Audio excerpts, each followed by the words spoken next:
الصلاة والسلام عليك يا سيدي يا رسول الله. الصلاة والسلام عليك يا حبيب الله. الصلاة والسلام عليك يا سيدي يا شفيع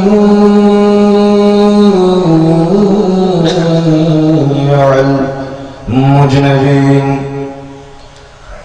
الصلاة والسلام عليك يا سيدي يا رحمة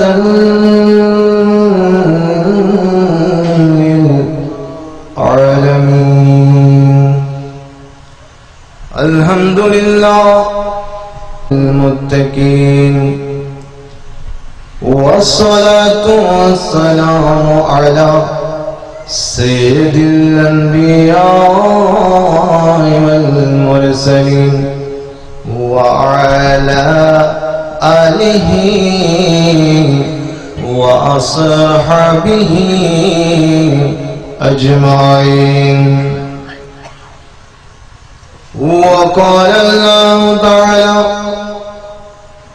عز وجل في كلامه المجيد والفرقان الحميد في شان حبيبه ومحبوبه ومعشوقه مخبرا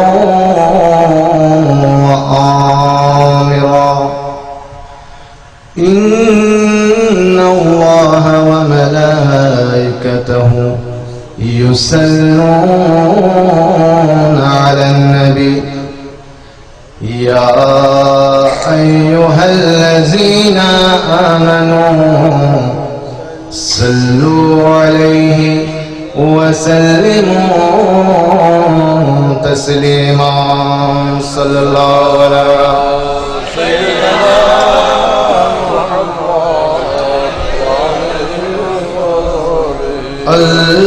اللهم صل على سيدنا مولانا محمد وعلى آله.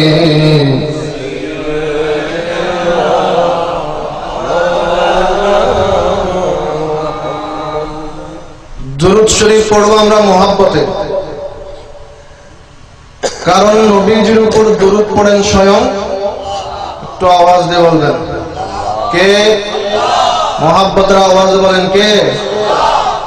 আল্লাহ স্রষ্টা হয়ে যদি নবীর প্রেমে পড়ে, নবীর মহব্বতে নিজে তো পড়ছেন, ফেরেশতাগণ পড়ছেন, আবার হুকুম দিচ্ছেন আমার বান্দারা যারা তোমরা মুমিন তোমরাও পড়ো। সুবহানাল্লাহ। এবার বলেন আমাদের অন্তরে ঈমান আছে কিনা? ঈমান মানে হচ্ছে আমাদের নবীর মহব্বত। সুবহানাল্লাহ। নবীর মহব্বত আছে কিনা? আওয়াজে বোঝা যায় অনেকের নাই। আরে বাবা, নবীর মহব্বত না থাকলে তো এই মাহফিলের আয়োজন হতো না, ঠিক কিনা? তো আপনারা একটু আওয়াজ দিয়ে সহযোগিতা করেন। নবীর উপর দরুদ পড়েন কে? আর একটু মহব্বতের আওয়াজ বলেন কে? আল্লাহ যদি স্রষ্টা হয়ে নবীর দরুদ পড়তে পারেন, আমরা সৃষ্টি হয়ে নবীর দরুদ পড়তে পারি কি পারি না? একটু মহব্বতে নবীর দরুদ পড়ার দরকার আছে কিনা? আমার আল্লাহ পাক রব্বুল আলামিন স্রষ্টা হয়ে, যার কোনো রুকু নাই, যার কোনো সেজদা নাই, যার কোনো নামাজ নাই, যার কোনো রোজা নাই, সে আল্লাহ নিজেই দরুদ পড়ছেন আমার নবীর উপর।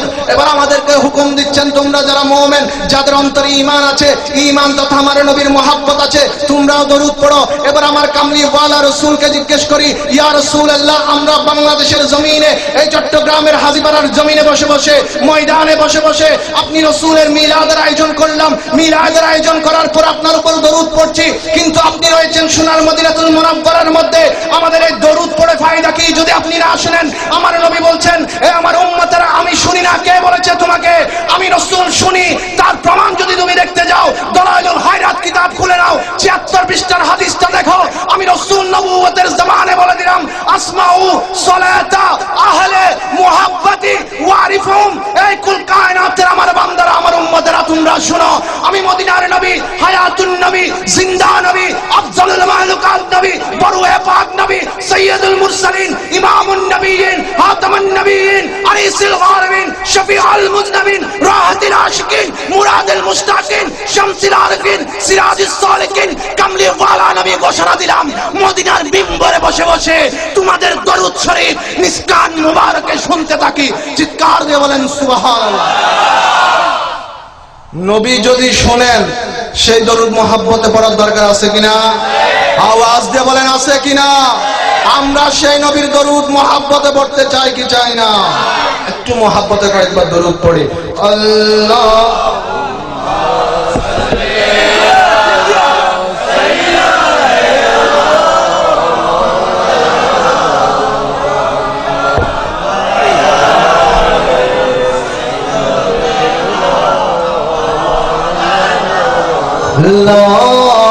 रब्बिल अर्श जिसको जो मिला उनसे मिला,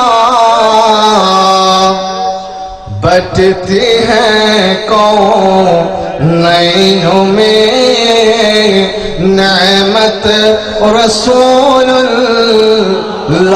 की। अल्लाह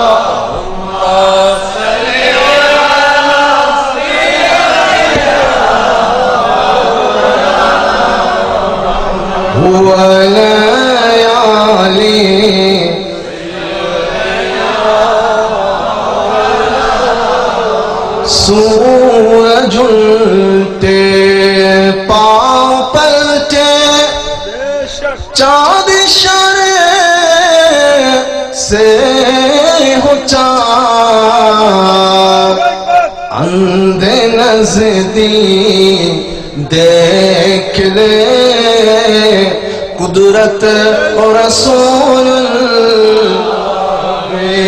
अल्लाह।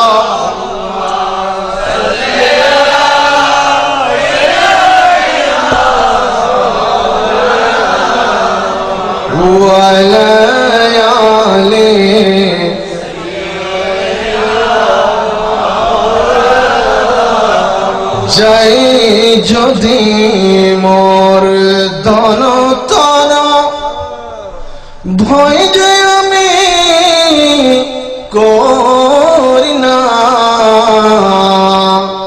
যতদিন থাকবে প্রাণ নবীজিকে ভুলব না। আল্লাহ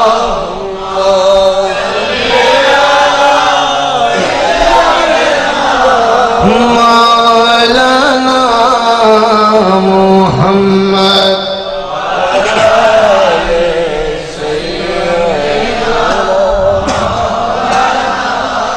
আসেছি একা আমি যাব একা, আমার সঙ্গে কেহ যাবে না, সঙ্গে হবে যেই জন আমার সেই তো সোনার মদিনা। আল্লাহ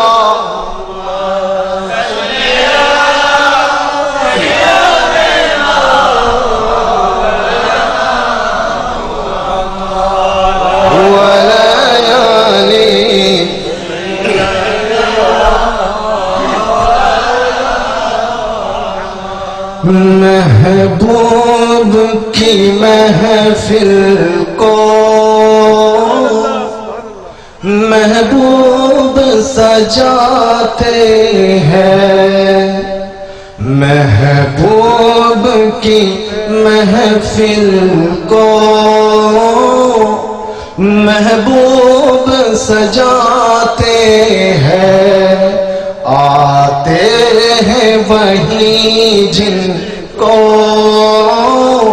सरकार बुलाते हैं, महबूब की महफिल को महबूब सजाते हैं, आते हैं वही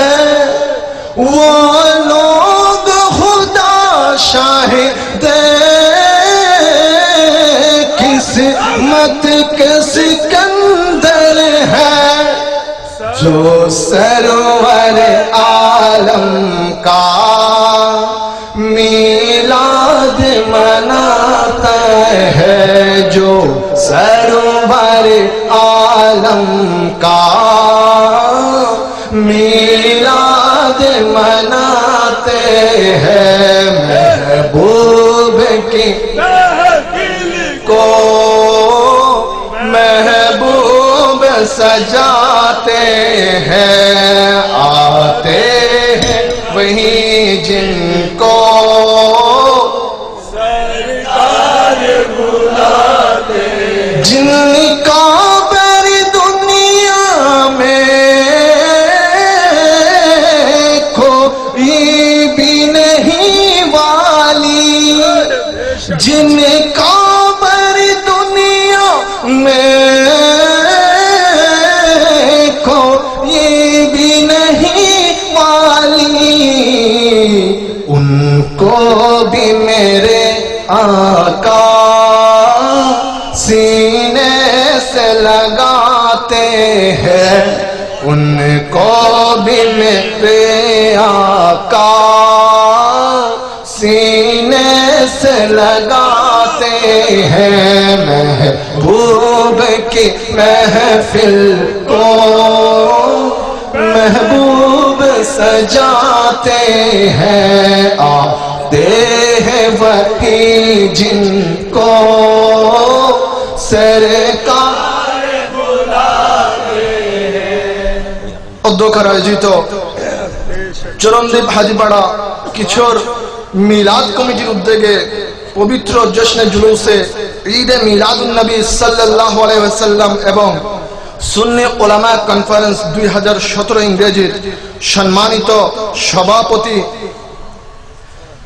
মুজাহিদিন মিল্লাত মুফতি আহলে সুন্নাত মুফতি আজম পীর তরিকত নায়েব আলা হযরত উস্তাজুল উলামা উস্তাজুল ফুকাহা রাইসুল মুফাসসিরিন শাইখুল ইসলাম হযরতুল হাজ বড় হুজুর কিবলা দামাত বরকাতুহুল আলিয়া, বিশেষ করে দরবারে রাজবিয়া শরীফের সম্মানিত নায়েবে সজ্জাদা মুজাহিদ মিল্লাত হযরতুল হাজ আল্লামাতুল ফাখামা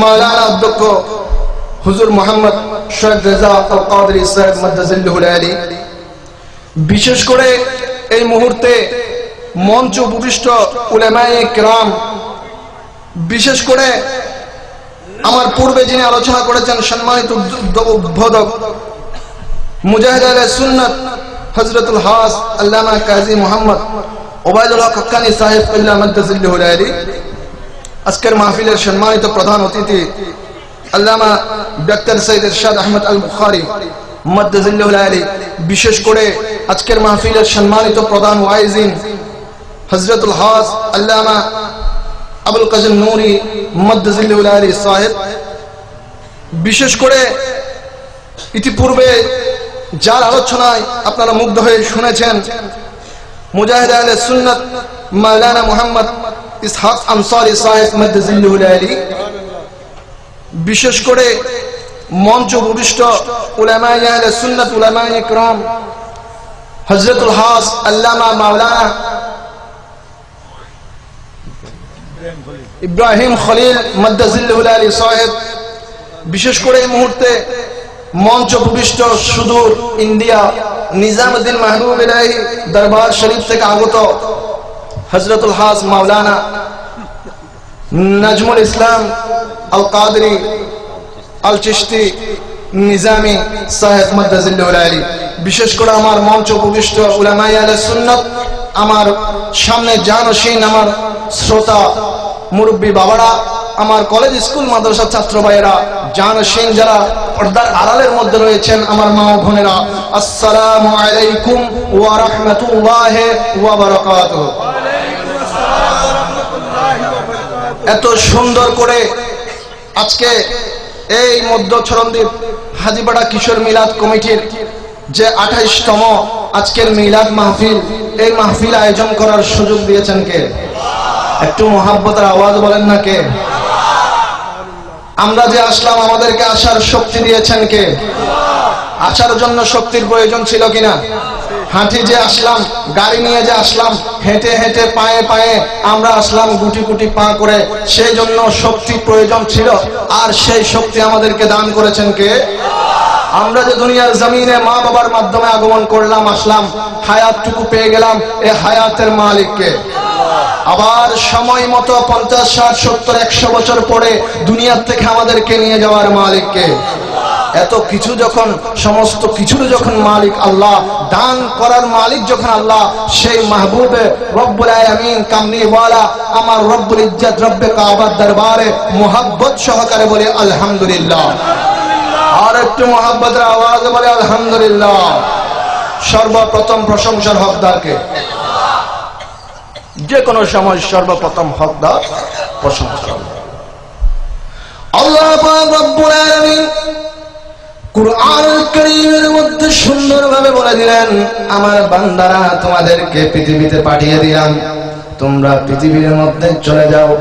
আমার বান্দারা নবীর উম্মত করে তোমাদেরকে পাঠিয়েছি, একটি জবান দিলাম বান্দারে, দুটি চোখ দিলাম, নাক দিলাম, কান দিলাম।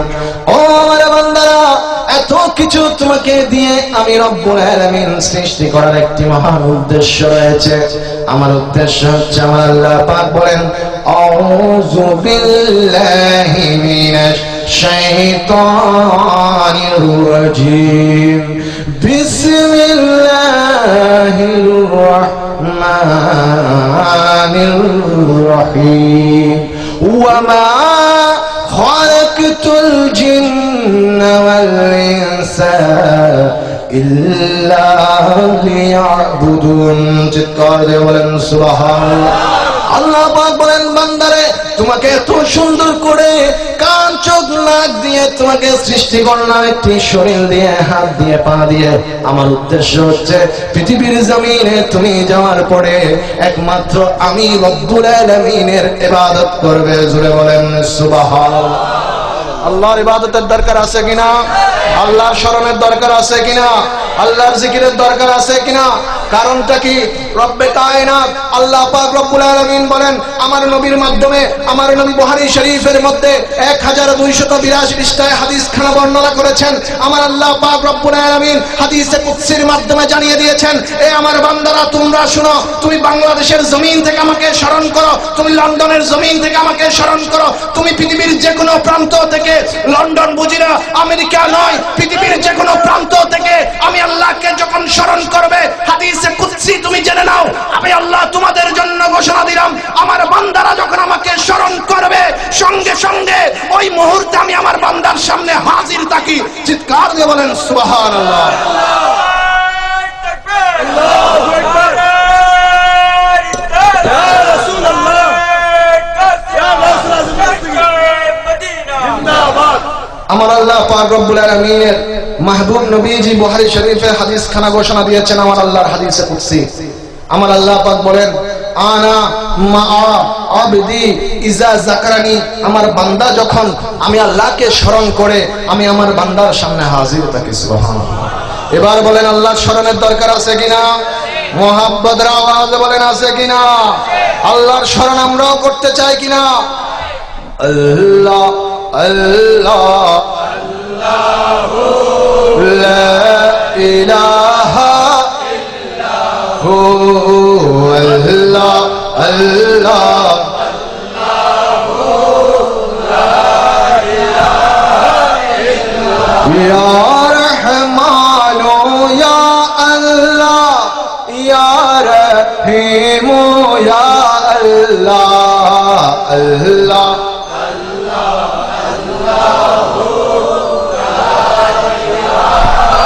ইল্লাহু, আল্লাহ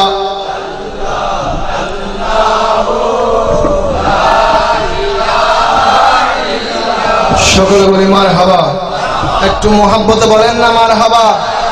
এসেছেন তো মিলাদে, নবীর মোহাব্বতে বসে আছেন, নবীর মিলাদ এসেছি, নবীর গুণগান করব, আল্লাহর জিকির করব, আল্লাহর নবীর রাজামন্দি হাসিল করব। নবীর মোহাব্বতে যদি কিছুক্ষণ সময় এখানে বসে কাটাতে পারি, হয়তো আমার আপনার নসিবে মদিনার টিকিট আমার কামলিওয়ালা নবী দিয়ে দিবেন। বলেন না সুবহানাল্লাহ। আল্লাহ পাক আজকের মাহফিলকে কবুল আর মঞ্জুর করুন। এতক্ষণ পর্যন্ত প্রশংসা করলাম কার? একটু মহাব্বতে বলেন কার? এবার যদি প্রশ্ন করি, ইয়া রাব্বাল আলামিন, এত সুন্দর করে সুর দিয়ে মোহাব্বত নিয়ে সুন্দরভাবে আপনাকে ডাকলাম, আপনার প্রশংসা করলাম, আপনি রাজি হয়েছেন, আপনি খুশি হয়েছেন, আমার জিকির, আমাদের জিকির, মিলাদের যা আয়োজন হয়েছে সমস্ত কিছু আপনার দরবারে কি পৌঁছেছে? রব্বুল কায়নাত উত্তর দিবেন, এ আমার বান্দারা, এখনো তোমাদের জিকির, তোমাদের আওয়াজটুকু আসমানের নিচে ঝুলন্ত অবস্থায় রেখে দেওয়া হয়েছে, এখনো পর্যন্ত আমার দরবারে আসেনি। এবার যদি প্রশ্ন করি, ইয়া বারে ইলাহি, কোন ইবাদত করলে, কোন সুরে ডাকলে, কোন নামে জিকির করলে আমাদের এই আওয়াজ আপনার দরবারে পৌঁছে যাবে? রব্বুল ইজ্জত কায়নাতের মালিক ঘোষণা দিচ্ছেন, হযরত ওমর ইবনুল ফারুকের তোমরা হাদিস কানা দেখে নাও। এবার ওমর ইবনুল খাত্তাবকে প্রশ্ন করলাম, ইয়া আমিরুল মুমিনিন, কোন জিকির করলে আমাদের আওয়াজ, আমাদের জিকির আল্লাহর দরবারে পৌঁছে যাবে? ওমর ইবনুল খাত্তাব বলে দিলেন, তোমরা আল্লাহর জিকিরের পাশে পাশে আমার নবীর স্মরণ করো, আমার নবীকে যদি রাজি করতে পারো, ডাকতে পারো, আসমানের দরজা খুলে দেওয়া হবে, তোমাদের জিকির রব্বুল ইজ্জতের দরবারে পৌঁছে যাবে। চিৎকার দিয়ে বলেন সুবহানাল্লাহ। আমার নবীর স্মরণের দরকার, একটু আওয়াজ দিয়ে বলেন নবীর স্মরণের দরকার। জগ মে জব আয়ে মোহাম্মদ, ইসলাম জিন্দা। নবীর শান করতে কি কারো মজা লাগে না, ভালো লাগে না? লাগলে একটু সবাই মহাব্বতে বলি না। কারণটা কি? দুনিয়াবি কথাবার্তা বলতে বলতে, খারাপ কথা উচ্চারণ করতে করতে, মিথ্যা কথা বলতে বলতে জবান তো পবিত্র হয়েছে। এই জবানকে যদি পবিত্র করতে চাই, একমাত্র উপায় হচ্ছে আমার নবীর গুণগান করা। চিৎকার দিয়ে বলেন সুবহানাল্লাহ। একটু মহাব্বত আমরাও করতে চাই কি চাই না? জগ মে যাব इस्लाम जिंदा हो गए, जग में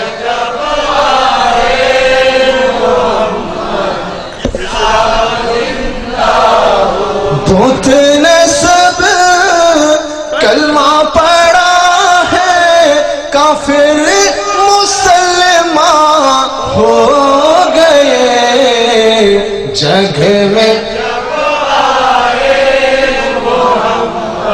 इस्लाम जिंदा हो गए, जग में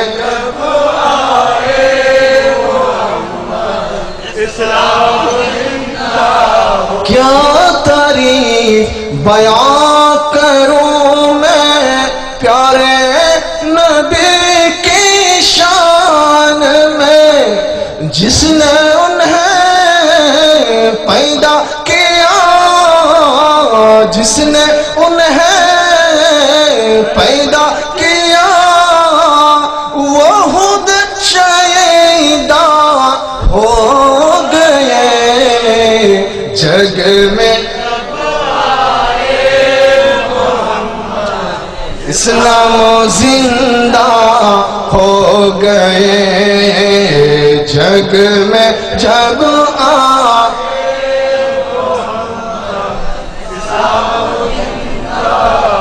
সকলে বলে মারহাবা, মোহাম্মদে বলেন মারহাবা। আজকের যত আলোচনা, আপনার আমার আওয়াজ, এটা কোনো রাজনীতির জন্য নয়, এটা কোনো সাধারণ দুনিয়াবি কোনো বিষয়ের জন্য নয়। আজকে আমার মুখ থেকে, আপনার জবান থেকে যা কিছু বের হবে, যা কিছু জিকির হবে, যা কিছু আজকার হবে, সমস্ত কিছু আমাকে বেনিফিট হিসেবে সর্বপ্রথম যখন আখিরাতের প্রথম স্তর, আমি কবরের জগতে চলে যাব, ওই কবরের মধ্যে আমাকে দেওয়া হবে। চিৎকার দিয়ে বলেন না সুবহানাল্লাহ। সমস্ত কিছু দেওয়া হবে। এগুলা হিসাব হচ্ছে কিনা? আওয়াজ দিয়ে বলেন হচ্ছে কিনা? দুনিয়ার ভিডিওর মধ্যে যেমন রেকর্ড হচ্ছে, ফেরেশতাদের ভিডিওর মধ্যে রেকর্ড হচ্ছে। আল্লাহ পাক বুঝার তৌফিক দান করুন। আল্লাহ পাক রব্বুল আলামিন কুরআনুল কারীমের মধ্যে একটি আয়াত ঘোষণা দিয়েছেন, আন-নাবিয়্যু আওলা বিল মুমিনিনা মিন আনফুসিহিম। আল্লাহ পাক রব্বুল আলামিন নিজেই ঘোষণা দিচ্ছেন কোরআনুল হাকিমের মধ্যে, মুমিনদের অন্তর, হৃদয়, আত্মা, রূহের চাইতে আমার নবী তার কাছে অধিক নিকটে। সুবহানাল্লাহ। কাদের জন্য? মুমিনদের জন্য। পয়েন্ট খেয়াল করবেন, কোরআনুল কারীমে অনেক জায়গায় রয়েছে ইয়া আইয়ুহান নাস, সাধারণ সব মানুষকে ডাক দিয়ে বলেন। কিন্তু নবীর মামলা যখন, মুহাব্বতের মামলা যখন চলে আসলো, আমার আল্লাহ বলছেন সেখানে মুমিনের কথা। সুবহানাল্লাহ। মুমিনদের অন্তরের চাইতে আমার নবী বেশি নিকটে, কাছে। এবার যদি আমি নিজেকে নিজে দেখতে যাই, আমার অন্তর কোথায় আমি তো জানি না। আমার অন্তরের সঙ্গে আমার রূহের সাথে, সমস্ত জিসিমের সাথে, সমস্ত বডির সাথে সম্পর্ক রয়েছে। হাতের মধ্যে রূহ আছে, রূহ যদি না থাকতো হাতটা নড়াচড়া করা যেত না। সমস্ত হাত, শরীর, সমস্ত বডির সঙ্গে রূহের সম্পর্ক। আর এই শরীর যদি আমার কাছে হয়, এই রূহ যদি সমস্ত শরীরের সঙ্গে নিসবত থাকে রূহ, তাহলে ওই রূহের চাইতেও কাছে আল্লাহ পাক নিজে বলছেন আমার নবী। সুবহানাল্লাহ। এবার চিন্তা করি নবী কত কাছে, নবী কত কাছে। আজকে আমি আপনি যা পড়লাম, যা আদায় করলাম, আমার নবী শুনে কিনা? আওয়াজ দিয়ে বলেন শুনে কিনা? শোনার জন্য শক্তি দিয়েছেন কে? আমার নবীর শান মান কত বেশি। কুরআনুল কারীমের প্রত্যেকটি আয়াত যদি আমি আপনি রিচার্জ করি, একমাত্র আমার নবীর শান বের হবে। সুবহানাল্লাহ। নিজেকে নিজে গবেষণা করুন, সেখানের মধ্যে নবীর শান। সুবহানাল্লাহ, সুবহানাল্লাহ। কারণ আমার আলা হযরত বলে দিচ্ছেন, এই পৃথিবী থেকে আমি আপনি চলে যাব, কবরের জগৎ থেকে উঠা হবে হাসরের ময়দানে। ওই হাসরের ময়দানটা হচ্ছে আমার নবীর শান বোঝানোর জন্য। সুবহানাল্লাহ। আরশ হক হ্যায় মসনদে रिफ़ात रसूलुल्लाह की देखनी है हश्र में इज्जत रसूलुल्लाह। अर्श हक है रिफ़ात रसूलुल्लाह देखनी है।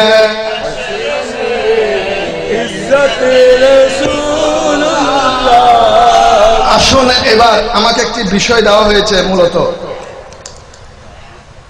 বিষয়টি হচ্ছে শরীয়তের পাশাপাশি তরিকত যে ইসলামের সমান বরণীয়। মূল বিষয় হচ্ছে এটাই। শরীয়ত হচ্ছে আপনি যা বাইরে দেখছেন এটাই শরীয়ত, এক কথায় শেষ। শরীয়তের আমি এই চামড়াটুকু দেখছি, এটাই ধরেন শরীয়ত। চামড়ার ভিতরে মাংস কিন্তু দেখা যাচ্ছে, আওয়াজ দিয়ে বলেন দেখা যাচ্ছে না, সেটাই হচ্ছে তরিকত। তার ভিতরে, মাংসের ভিতরে রয়েছে হাড্ডি, সেটাই হচ্ছে মারফত। এর ভিতরে, মাংসের ভিতরে, হাড্ডির ভিতরে রয়েছে কিছু মগজ, সেগুলাই হচ্ছে হাকিকত। সুবহানাল্লাহ। সহজ ভাষায় এতটুকু যথেষ্ট, বুঝতে চাইলে এতটুকুর মধ্যে সীমাবদ্ধ। আসুন এবার তরিকত শব্দের মূল বিষয়টি হচ্ছে গোপন। সুবহানাল্লাহ। তরিকতের মূল বিষয়টি হচ্ছে গোপন। এবার আসুন নিজেকে নিজে, নিজের মধ্যে নিজে একটু রিচার্জ করি, আমার নবীর শান আমার ভিতরে আল্লাহ দিয়েছেন কিনা দেখতে চাই। বাজে হতানো হয়েছে না না নাকি চলাই এখন তো ব্যাকুণে বুঝে কষ্ট করে এসেছেন, বসেছেন, এই আয়োজন একটু আওয়াজ দিয়ে সহযোগিতা করবেন। আমার মধ্যে নিজেকে নিজে আসুন একটু রিচার্জ করি, গবেষণা করি, আমার নবীর শান কেমন, একটু আমার মধ্যে যে আল্লাহ দিয়েছেন তা দেখতে পাই কিনা। সকলের কাছে এটি আছে কিনা? এতে কি আওয়াজ দিয়ে বলেন না, এটি কি? সবাই একটু ডান হাতটা তুলেন। এবার একটু নিজের চোখের সামনে নেন। নেওয়ার পরে সর্বপ্রথম হাতের দুইটি রেখার মধ্যে দেখবেন একটি রেখা হচ্ছে উপরের দিকে গিয়ে নিচের দিকে আসলো, সেটি হচ্ছে স্মৃতিসৌধের মতো। বুঝার জন্য বলছি, প্রথম রেখাটা উপর থেকে গিয়ে নিচের দিকে আসলো, বুঝার জন্য বলা হচ্ছে স্মৃতিসৌধের মতো একটি রেখা। সেটিকে আরবিতে বলা হয় আট। সুবহানাল্লাহ। আরবি যদি আপনি সংখ্যাটা চিনেন, সেটা হচ্ছে কত? আট। এর পরবর্তীতে একটা লম্বা দাগ দেখবেন আপনার হাতে, সেটি হচ্ছে কত? এক বলেন না, সেটি হতো 8 পরে 1 দিলে কত হয়? 81 বলেন না। 8 পরে 1 দিলে কত হয়? বলতেছে হুজুর এখানে কি নামাজটা শিখে আসতেন নাকি? নবীর শানটুকু বোঝানোর চেষ্টা করছি আমার নিজের ক্ষুদ্র জ্ঞান দিয়ে। 8 পরে 1 দিলে কত হয়? সংখ্যাটা মনে রাখবেন। সংখ্যাটা কত? সবাই বলেন না সংখ্যাটা কত? 81 বললে গুনাহ হবে নাকি পুলিশ এসে ধরে নিয়ে যাবে? তো না হলে আওয়াজ দিয়ে বলেন কত? এখনো হয় না। কত? এটার মধ্যে রহস্য রয়েছে, ওই জন্য বারবার বলা হচ্ছে যেন একেবারে মাথার মধ্যে ঢুকে যায়, মগজের মধ্যে যেন চলে আসে। কত হচ্ছে? 81। এবার এই হাতটা দেখেন, এই হাতের নাম কি হাত? আওয়াজ দিয়ে বলেন না কি হাত? বাম হাতটা দেখেন, যে 81 আপনি এখানে দেখেছেন তার উল্টা সেখানে কত? আগে আগে কত? 1, তারপরে কত? 8। কত হলো? আওয়াজ দিয়ে বলেন কত হলো? ডান হাতে কত? আওয়াজ দিয়ে ডান হাতে কত? 81। বাম হাতে কত? 18। এবারে নিজের মধ্যে নিজে চিন্তা করতে লাগলাম, আল্লাহ তুমি তো বলেছো আমার শরীরের মধ্যে আমাকে আমি যদি রিচার্জ করি তোমার নবীর শান বোঝা যাবে। এবার আমি নিজেকে নিজে চিন্তা করতে লাগলাম, আমার শরীরের সর্বপ্রথম যে জিনিসটুকু আমার চোখের সামনে রয়েছে, 2 হাতের মধ্যে গবেষণা করতে লাগলাম। ডান হাতে চলে আসলো 81 আর বাম হাতে চলে আসলো 18। এই দুইটাকে যখন আমি যোগ করলাম সঙ্গে সঙ্গে হয়ে গেল 99। আর আল্লাহ পাক ঘোষণা দিয়ে বলছেন, বান্দা যেহেতু আমি তোকে সৃষ্টি করেছি তোর মধ্যে আমার 99 নামের আস্তিন আমি রেখে দিলাম। এবার যদি আমি প্রশ্ন করি, আল্লাহ তোমার 99 নাম আমার মধ্যে পেয়ে গেলাম, ঠিক আছে, তোমার নবীর শান কোথায়? এবার আল্লাহ পাক ডাক দিয়ে বলেন, বান্দা ওই 81 থেকে 18 বিয়োগ দে। 81 থেকে 18 যখন বিয়োগ দিয়ে দিলাম আমার নবীর শান বোঝা গেল, সেটি হচ্ছে 63। আমার নবীর হায়াতে জিন্দেগি হচ্ছে 63 বছর। চিৎকার দিয়ে বলেন সুবহানাল্লাহ। তাকবীর,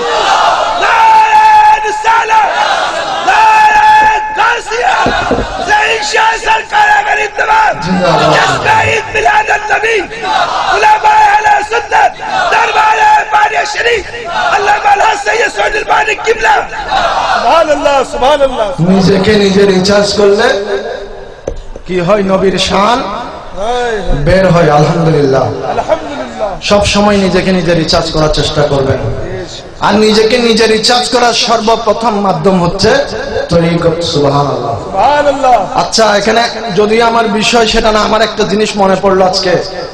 আপনাদের কাছে আমার একটি প্রশ্ন রয়েছে, আমাদের শরীরে শয়তান ঢোকার ক্ষমতা আছে কিনা? দিয়েছেন কে? ঈমানদারদেরকে পরীক্ষা করার জন্য। এবার যদি আমি আপনাকে প্রশ্ন করি, ভাই শয়তান তো আমার শরীরে ঢুকে, ঠিক আছে, আমার রগে রগে যাওয়ার ক্ষমতা আছে। এবার যদি আমি প্রশ্ন করি, শয়তান আমার শরীরে কোন অংশ দিয়ে প্রবেশ করে? কারো জানা থাকলে জানাবেন।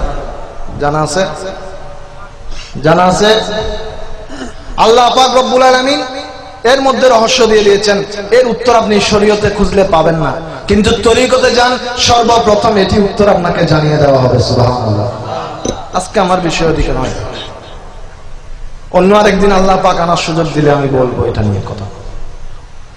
আল্লাহ পাক কুরআনুল কারীমের মধ্যে একটি আয়াত ঘোষণা দিয়েছেন, নবীর শান বোঝার জন্য তোমরা রিচার্জ করো। রিচার্জ যখন করলাম সমস্ত কিছু আমার নবীর শান। আল্লাহ পাক রব্বুল আলামিন আল্লাহর নবীর মাধ্যমে আমাদের জন্য মেরাজের রজনীতে নামাজ ফরজ করে দিলেন। এই নামাজ যখন আমি আপনি পড়তে লাগলাম, নামাজে দাঁড়িয়ে গেলাম, আল্লাহ বলেন, বান্দারে নামাজে যখন তুমি দাঁড়াবে তুমি আলিফ। ও আমার বান্দা, রুকুর মধ্যে যখন তুমি চলে গেলে সেই রকম হয়ে গেল হা, হয়ে গেল আহ। তুমি সিজদার মধ্যে চলে গেলে তোমার হয়ে গেল মিম। এবং তুমি যখন তাশাহুদের জন্য বসে গেলে তোমার হয়ে গেল দাল। ও আমার বান্দা, যেই নবীর হাত ধরে তোমাকে আমি নামাজ দিলাম, আমার বান্দা সেই নামাজকে যদি তুমি গবেষণা করো, সেই নামাজ হয়ে যাবে তোমার জন্য আহমদ। আহমদ মানে হচ্ছে আমার নবী। জুড়ে বলেন সুবহানাল্লাহ। আহমদ আমার নবীর নাম মুবারক। আল্লাহ পাক বুঝার তৌফিক দান করুন। আল্লাহ পাক কুরআনুল কারীমে ঘোষণা দিয়েছেন, ইয়া আইয়ুহাল্লাযীনা আমানু ইত্তাকুল্লাহ ওয়াবতাগু ইলাইহিল ওয়াসিলা। আমি আমার মূল বিষয়ে চলে আসলাম। ইয়া আইয়ুহাল্লাযীনা আমানু, হে ঈমানদারগণ, ইত্তাকুল্লাহ, তোমরা আল্লাহকে ভয় করো, ওয়াবতাগু, এবং তালাশ করো, খোঁজাখুঁজি করো, ইলাইহিল ওয়াসিলা, সে আল্লাহকে পাওয়ার জন্য ওয়াসিলা। সুবহানাল্লাহ। আমাদের একটি ধারণা আছে মুমিন হয়ে গেলে বুঝি আর কিছুর দরকার নাই। আমাদের একটি ধারণা আছে না? ঠিক আছে, মুমিন হয়ে গেলে কিছুর দরকার একদিকে নাই, আবার একদিকে আছে। এই আয়াত দিয়ে বুঝে গেলাম যারা মুমিন তাদের থেকেও ওয়াসিলা তালাশ করতে হবে। সুবহানাল্লাহ বলেন না? এই আয়াত দিয়ে এটাই বুঝা গেল, যদিও তুমি মুমিন হয়েছো ঠিক আছে, তোমাকে কি তালাশ করতে হবে? ওয়াসিলা তালাশ করতে হবে। অর্থাৎ এই মুমিনের উপরের স্থানটি হচ্ছে কার? ওলি আল্লাহ। সুবহানাল্লাহ। সহজ ভাষায় বোঝানোর চেষ্টা করছি, সকল রাসূল নবী, কিন্তু সকল নবী রাসূল,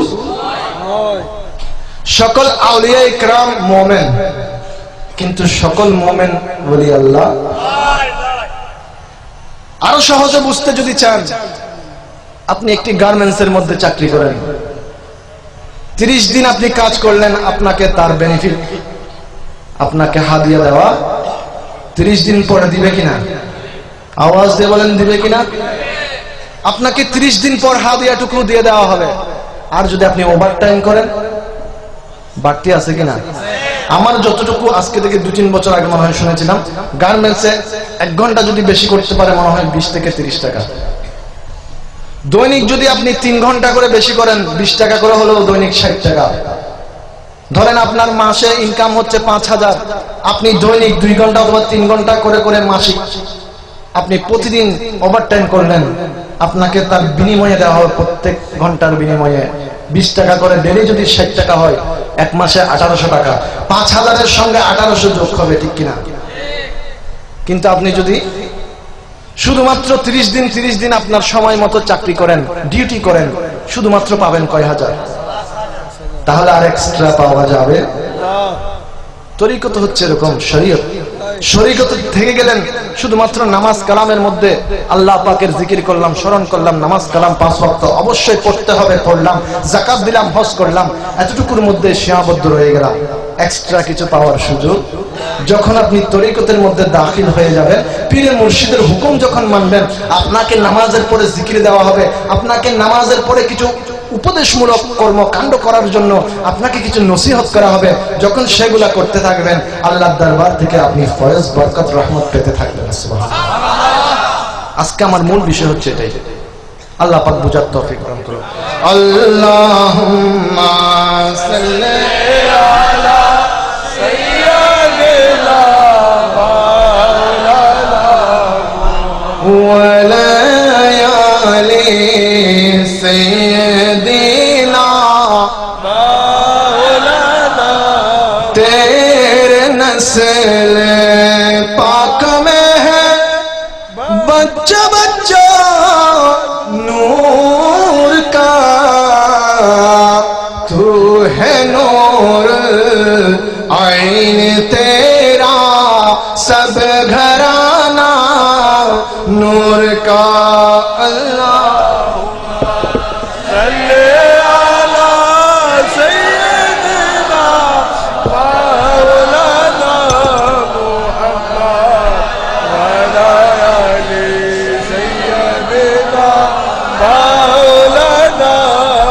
আল্লাহ পাক বলে দিলেন, আন-নাবিয়্যু আওলা বিল মুমিনিনা মিন আনফুসিহিম, আমার নবী হচ্ছে মুমিনদের জন্য তার অন্তরের চাইতে বেশি নিকটে। সুবহানাল্লাহ। এবার আসেন সামনের দিকে যাই। নবীকে যদি অন্তরে জায়গা দিতে পারি, আমার লাভ না ক্ষতি? কেমন লাভ দেখার দরকার আছে কিনা? আওয়াজ দিয়ে বলেন, আছে কিনা? আল্লাহ নবী একদিন মদিনাতুল মুনাওয়ারা শরীফের মধ্যে হযরতে মা ফাতেমাতুজ জাহরা রাদিয়াল্লাহু তাআলা আনহার ঘরের মধ্যে তাশরীফ নিয়ে চলে গেলেন। ওই মুহূর্তে মা ফাতেমা নিজে ঘরের মধ্যে রুটি ছেঁকতেছেন। রুটি একদিকে বানাচ্ছেন, আর একদিকে আগুনের পাওলার মধ্যে দিয়ে ছেঁকছেন, গরম করছেন। ওই মুহূর্তে আমার নবী, কামলে ওয়ালা নবী, হায়াতুন নবী মা ফাতেমার ঘরের মধ্যে যাওয়ার পরে আমার নবী সোজাসুজি রান্নাঘরের মধ্যে চলে গেলেন। মা ফাতেমাকে আমার নবী দেখলেন। ও ফাতেমা, কি করছো তুমি? হঠাৎ করে মা ফাতেমা বসার থেকে দাঁড়িয়ে গেলেন। সাদ্দাতা ইয়া রাসূলুল্লাহ সাল্লাল্লাহু আলাইহি ওয়াসাল্লাম, ইয়া রাসূলুল্লাহ, হাসান ও হুসাইনের জন্য রুটি ছেঁকছি, রুটি বানাচ্ছি। আমার নবী হঠাৎ করে যখন সেখানে উপস্থিত হয়ে গেল, ঘরের ভিতর থেকে আওয়াজ আসলো। হযরতে ইমামে হুসাইন ছোট্ট ছিলেন, ছোট্ট শিশু ইমামে হুসাইন হঠাৎ করে ঘরের ভিতরের রুম থেকে কান্না শুরু করলো। আমার নবী ডাক দিয়ে বলেন, ফাতেমা, তুমি যাও, আমার নাতি হুসাইনকে তুমি শান্ত করো। আমি রাসূল এই মুহূর্তে তোমার রুটিগুলা বানাই আমি ছেঁকার ব্যবস্থা করতেছি। জোরে বলেন। আমাদের দেশের অনেক তো বাবা আমরা আছি যারা রাসূল তাদেরকে শিক্ষা দিচ্ছেন কি তোমরাও ঘরের কাজে মহিলাদেরকে কি করো। আমরা ওটা মনে করব না যে আমি একটু আমার ঘরে মহিলাকে সাহায্য করলাম আমি ছোট হয়ে গেলাম, তাই নয়। আমার নবী নূরুন আলা নূর নবী দেখেন কি মহান রাসূল, কি আদর্শ আমাদেরকে শিক্ষা দিচ্ছেন। আমার ফাতেমা আমার কন্যা রুটি চেকতেছে, আর ওই মুহূর্তে আমি রাসূল উপস্থিত হওয়ার পরেও মা ফাতেমার যখন সন্তান কান্না শুরু করলো, ইমামে হুসাইনের কান্না, যাও তুমি থামিয়ে আসো, আর আমি রাসূল নিজেই তোমার রুটিগুলো ছেঁকে দিচ্ছি। সুবহানাল্লাহ। মা ফাতেমা ঘরের ভিতরে চলে গেলেন। এদিকে আমার মদিনাওয়ালা নবী এক একটি রুটি নিজে ওই থালা থেকে নিয়ে নিয়ে গরম করার জন্য দিচ্ছেন। মা ফাতেমা ভিতরে চলে গেলেন। কিছুক্ষণ পরে মা ফাতেমা ঘরের থেকে ইমামে হুসাইনকে শান্ত করে ভিতরে আসলেন, ওই রান্নাঘরের মধ্যে আসলেন। আসার পরে দেখতেছেন আমার নবী সাল্লাল্লাহু আলাইহি ওয়াসাল্লাম এক একটি থালা থেকে রুটি গরম করার জন্য ওই গরম পাওয়ার মধ্যে দিচ্ছেন। জুড়ে বলেন সুবহানাল্লাহ। মা ফাতেমা হঠাৎ করে আগমন করলেন সামনের দিকে এসে, যে রুটিগুলোকে আমার নবী গরম হওয়ার জন্য আগুনের পয়নার মধ্যে দিয়েছেন সেগুলো হাতের মধ্যে নিয়ে দেখেন মা ফাতেমা ডাক দিয়ে বলেন, ইয়া রাসূলুল্লাহ, ইয়া হাবিবাল্লাহ, এই রুটিগুলো যে আপনি আগুনে গরম হওয়ার জন্য দিয়েছেন, একটি রুটিও তো এখনো পর্যন্ত আগুনের তাপ লাগে নাই। জুড়ে বলেন সুবহানাল্লাহ। কিন্তু আমার রাসূল দিয়েছেন কিসের জন্য? গরম হওয়ার জন্য। গরম না হলে রুটি না ফুললে সেটি খাওয়া যাবে না। আটা তো থেকে যাবে, ময়দায় থেকে যাবে, গরম না হয়ে সেটি খাওয়ার উপযুক্ত হবে না। এবার মা ফাতেমা ডাক দিলেন, ইয়া রাসূলুল্লাহ, আমি যাওয়ার পর থেকে আপনি যতগুলি রুটি এই পাওয়ার মধ্যে দিয়েছেন, একটা রুটিও তো এখনো পর্যন্ত গরম হয়নি, একটা রুটির গায়েও তো আগুনের কোনো তাপ লাগেনি। আমার রাসূল মদিনাওয়ালা নবী, হায়াতুন নবী, জিন্দা নবী, আফজালুল মাহলুকাত নবী, বড়ুয়ে পাক নবী, সাইয়্যিদুল মুরসালিন, ইমামুন নবিয়্যিন মুস্কি হাসি দিলেন আর ঘোষণা দিয়ে দিলেন, ও ফাতেমা, আমি মদিনাওয়ালা রাসূলের হাত মুবারক ওই রুটির মধ্যে লাগার কারণে পৃথিবীর জমিনের আগুন সেই রুটিকে আর স্পর্শ করতে পারবে না। চিৎকার দিয়ে বলেন সুবহানাল্লাহ। নারে তাকবীর, নারে রিসালাত, নারে হায়দারি, নারে হায়দারি, নারে গাসিয়া, সরকার হুজুর গরিব নওয়াজ, দরবারে বারিয়া শরীফ। কিসের কারণে? আওয়াজ দিয়ে বলেন কিসের কারণে? নবীর হাত মুবারক লাগার কারণ। আমার নবী তো নূরুন আলা নূর নবী, আর নূরের একটি অর্থ হচ্ছে আলো। সেই নবী যাকে স্পর্শ করবে সেই কখনো অন্ধকার থাকতে পারে? আওয়াজ দিয়ে বলেন অন্ধকার থাকতে পারে? আমার নবী পাক সাল্লাল্লাহু আলাইহি ওয়াসাল্লামের হাত মোবারক রুটিতে লাগার কারণে ওই দুনিয়ার জমিনের আগুন রুটিকে স্পর্শ করতে পারে না। আর যদি আমার আপনার অন্তরের মধ্যে নবীকে স্থান দিতে পারি, নবীকে আমার বলে ঘোষণা দিতে পারি, সেই আমিও ওই জাহান্নামের আগুনের মধ্যে জ্বলার কোনো সম্ভাবনা থাকবে।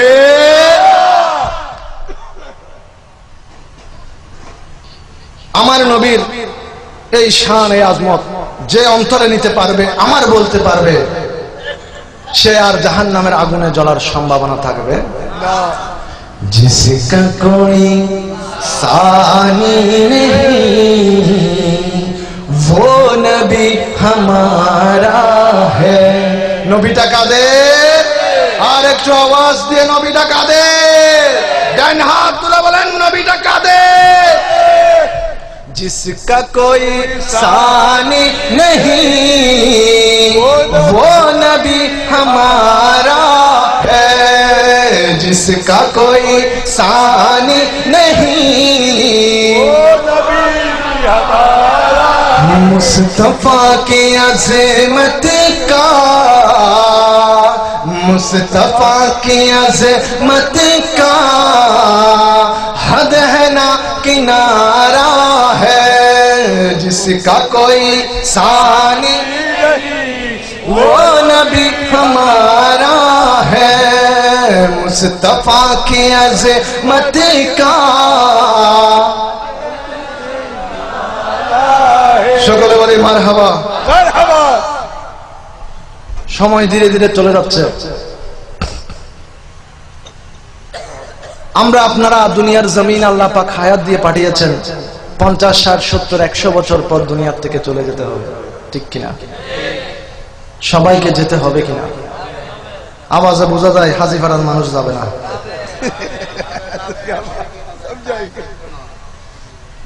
যেতে হবে কিনা? এখন আওয়াজ পাচ্ছি না। যেতে হবে কিনা? নিয়ে যাওয়ার মালিককে আওয়াজ দিয়ে বলেন, নিয়ে যাওয়ার মালিককে। এবার যদি প্রশ্ন করি, আমি আপনি হাজিপাড়ার ময়দানে 28তম এই কিশোর মিলাদ সমিতির পক্ষ থেকে যে আয়োজন, সে আয়োজনের মধ্যে এসে বসলাম, আমি আপনি দরুদ ও সালাম পড়লাম, আল্লাহর জিকির করলাম, আমার আপনার সঙ্গে আমার মা বাপকেও বন্ধু বান্ধব কবরের সঙ্গী নাই, সাথী নাই। সেই কবরে আমার নবী হাজির হয়ে যখন আমাকে আপনাকে শোয়াই দেওয়ার সময় বলা হবে বিসমিল্লাহে ওয়া আলা মিল্লাতি রাসূলিল্লাহ, ওই মুহূর্তে আমার নবী হাজির হয়ে বলবেন, কিশোর মিলাদ সমিতির পক্ষ থেকে মিলাদে বসে বসে আমি রাসূলের জিকির তুমি করেছিলে, আমি রাসূলকে আমার বলে তুমি সম্বোধন করেছিলে, আজকে চোখ খুলে দেখো তোমার কবরে আমি রাসূল হাজির হয়ে গেলাম। সুবহানাল্লাহ। নবীকে কবরে চাই কি চাই না? আওয়াজ দিয়ে বলেন, আমার কবরে আমার নবীকে চাই কি চাই না? ইয়া রাসূলুল্লাহ হাবিবাল্লাহ, ইয়া রাসূলুল্লাহ আমার মতের নিদান কালে আসিবেন নবীজি আমার শেয়রে, দেখিব আপনাকে আপন নয়নে, ইয়া রাসূলুল্লাহ ইয়া রাসূলুল্লাহ মুনকির নাকির আসিয়া সওয়াল করবেন বাসায়া, আসিবেন নবীজি পর্দা উঠাইয়া, সালাম করিব কদম চুমিয়া, সালাম করিব কদম চুমিয়া, ইয়া রাসূলুল্লাহ ইয়া হাবিবাল্লাহ, ইয়া রাসূলুল্লাহ ইয়া হাবিবাল্লাহ। সকলে বলে মারহাবা। মুহাব্বতে বলেন মারহাবা। আলোচনা হচ্ছে মুহাব্বতের, আলোচনা হবে মুহাব্বতের, মাহফিলটা হচ্ছে মুহাব্বতের। যেহেতু আমার আল্লাহ পাক তাফসীরে আহমদীর 504 পৃষ্ঠায় ঘোষণা দিয়েছেন, হালাকতু হালকি লিআজলিকা, আমি আমার সমস্ত কায়নাত সৃষ্টি করেছি আপনি রাসূলের মুহাব্বতের কারণে। চিৎকার দিয়ে বলেন সুবহানাল্লাহ। যেহেতু আল্লাহ মুহাব্বতে নবীর জন্য সৃষ্টি করেছেন, আর আমরা সেই নবীর মুহাব্বতে সৃষ্টি হওয়ার পরে সেই নবীর মুহাব্বত ধরে রাখার জন্য আজকের মাহফিলের ইন্তজাম, বলেন না সুবহানাল্লাহ। এবার আসেন, আমার নবীর হাত মোবারক বাজলে লাগলে আগুন তাকে স্পর্শ করতে পারে না। যদি সে নাপাক থাকে সে পবিত্র হয়ে যায়, সে যদি জাহান্নামী হয় সে জান্নাতি হয়ে যায়। সুবহানাল্লাহ। এর আরেকটি প্রমাণ দিয়ে যেতে চাই, আপনারা শুনতে রাজি?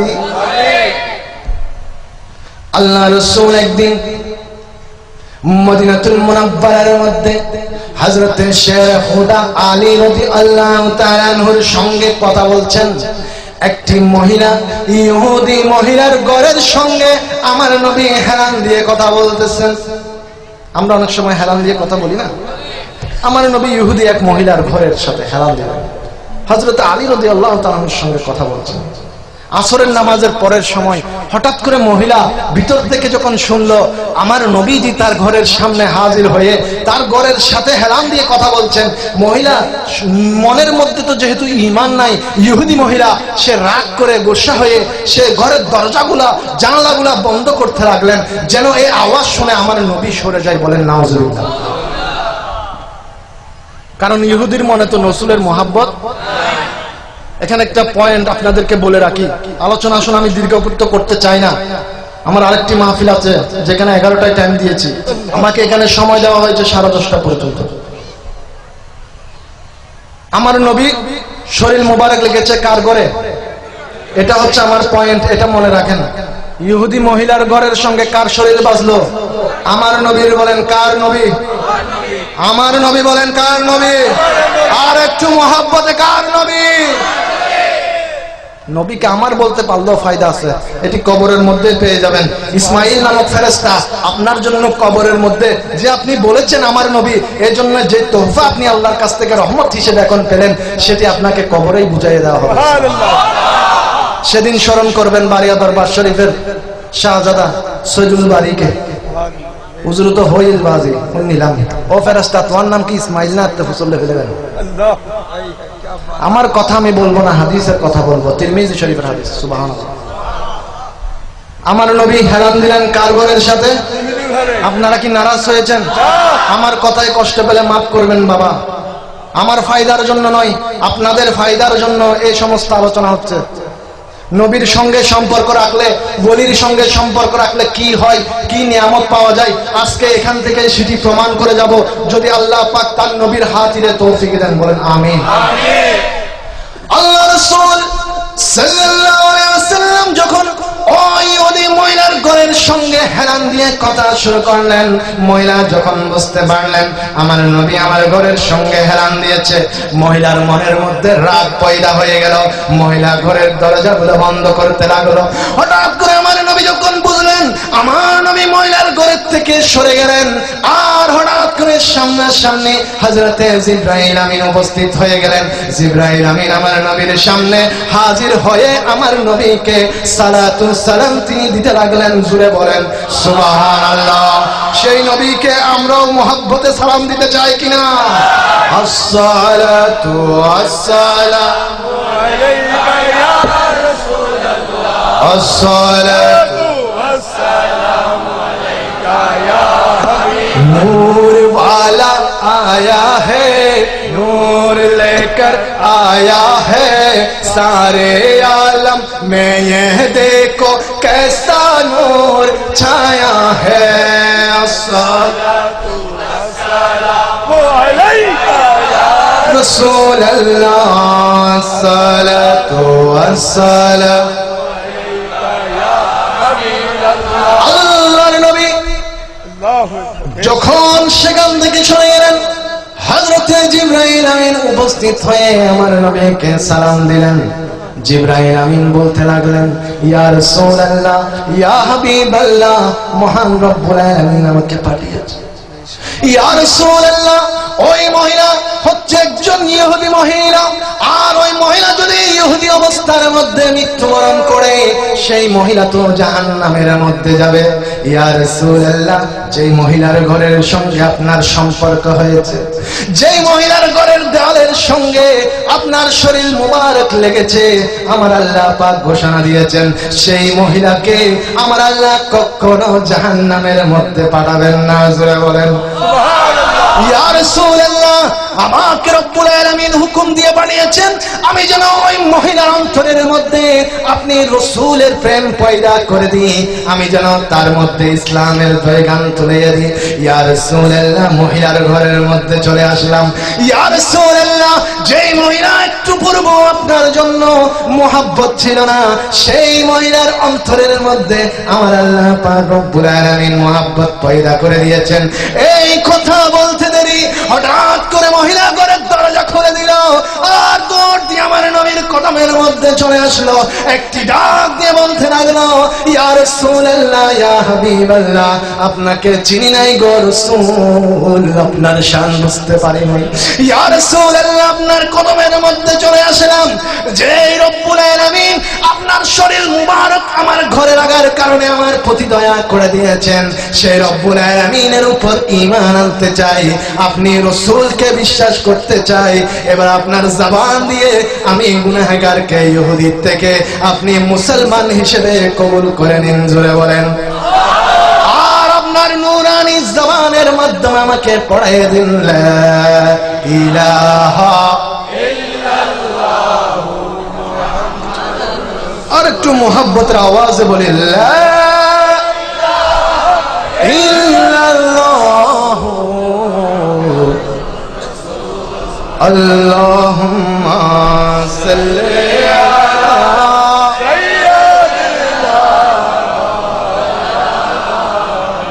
ওয়া আলা আলি।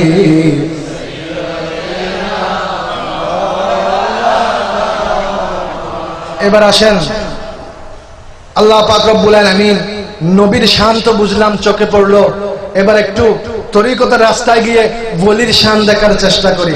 আপনারা রাজি আছেন তো? আওয়াজ দিয়ে বলেন না আছেন তো? নবীর শান যেরকম জানতে হবে, ওলির শানও জানতে হবে, দেখতে হবে।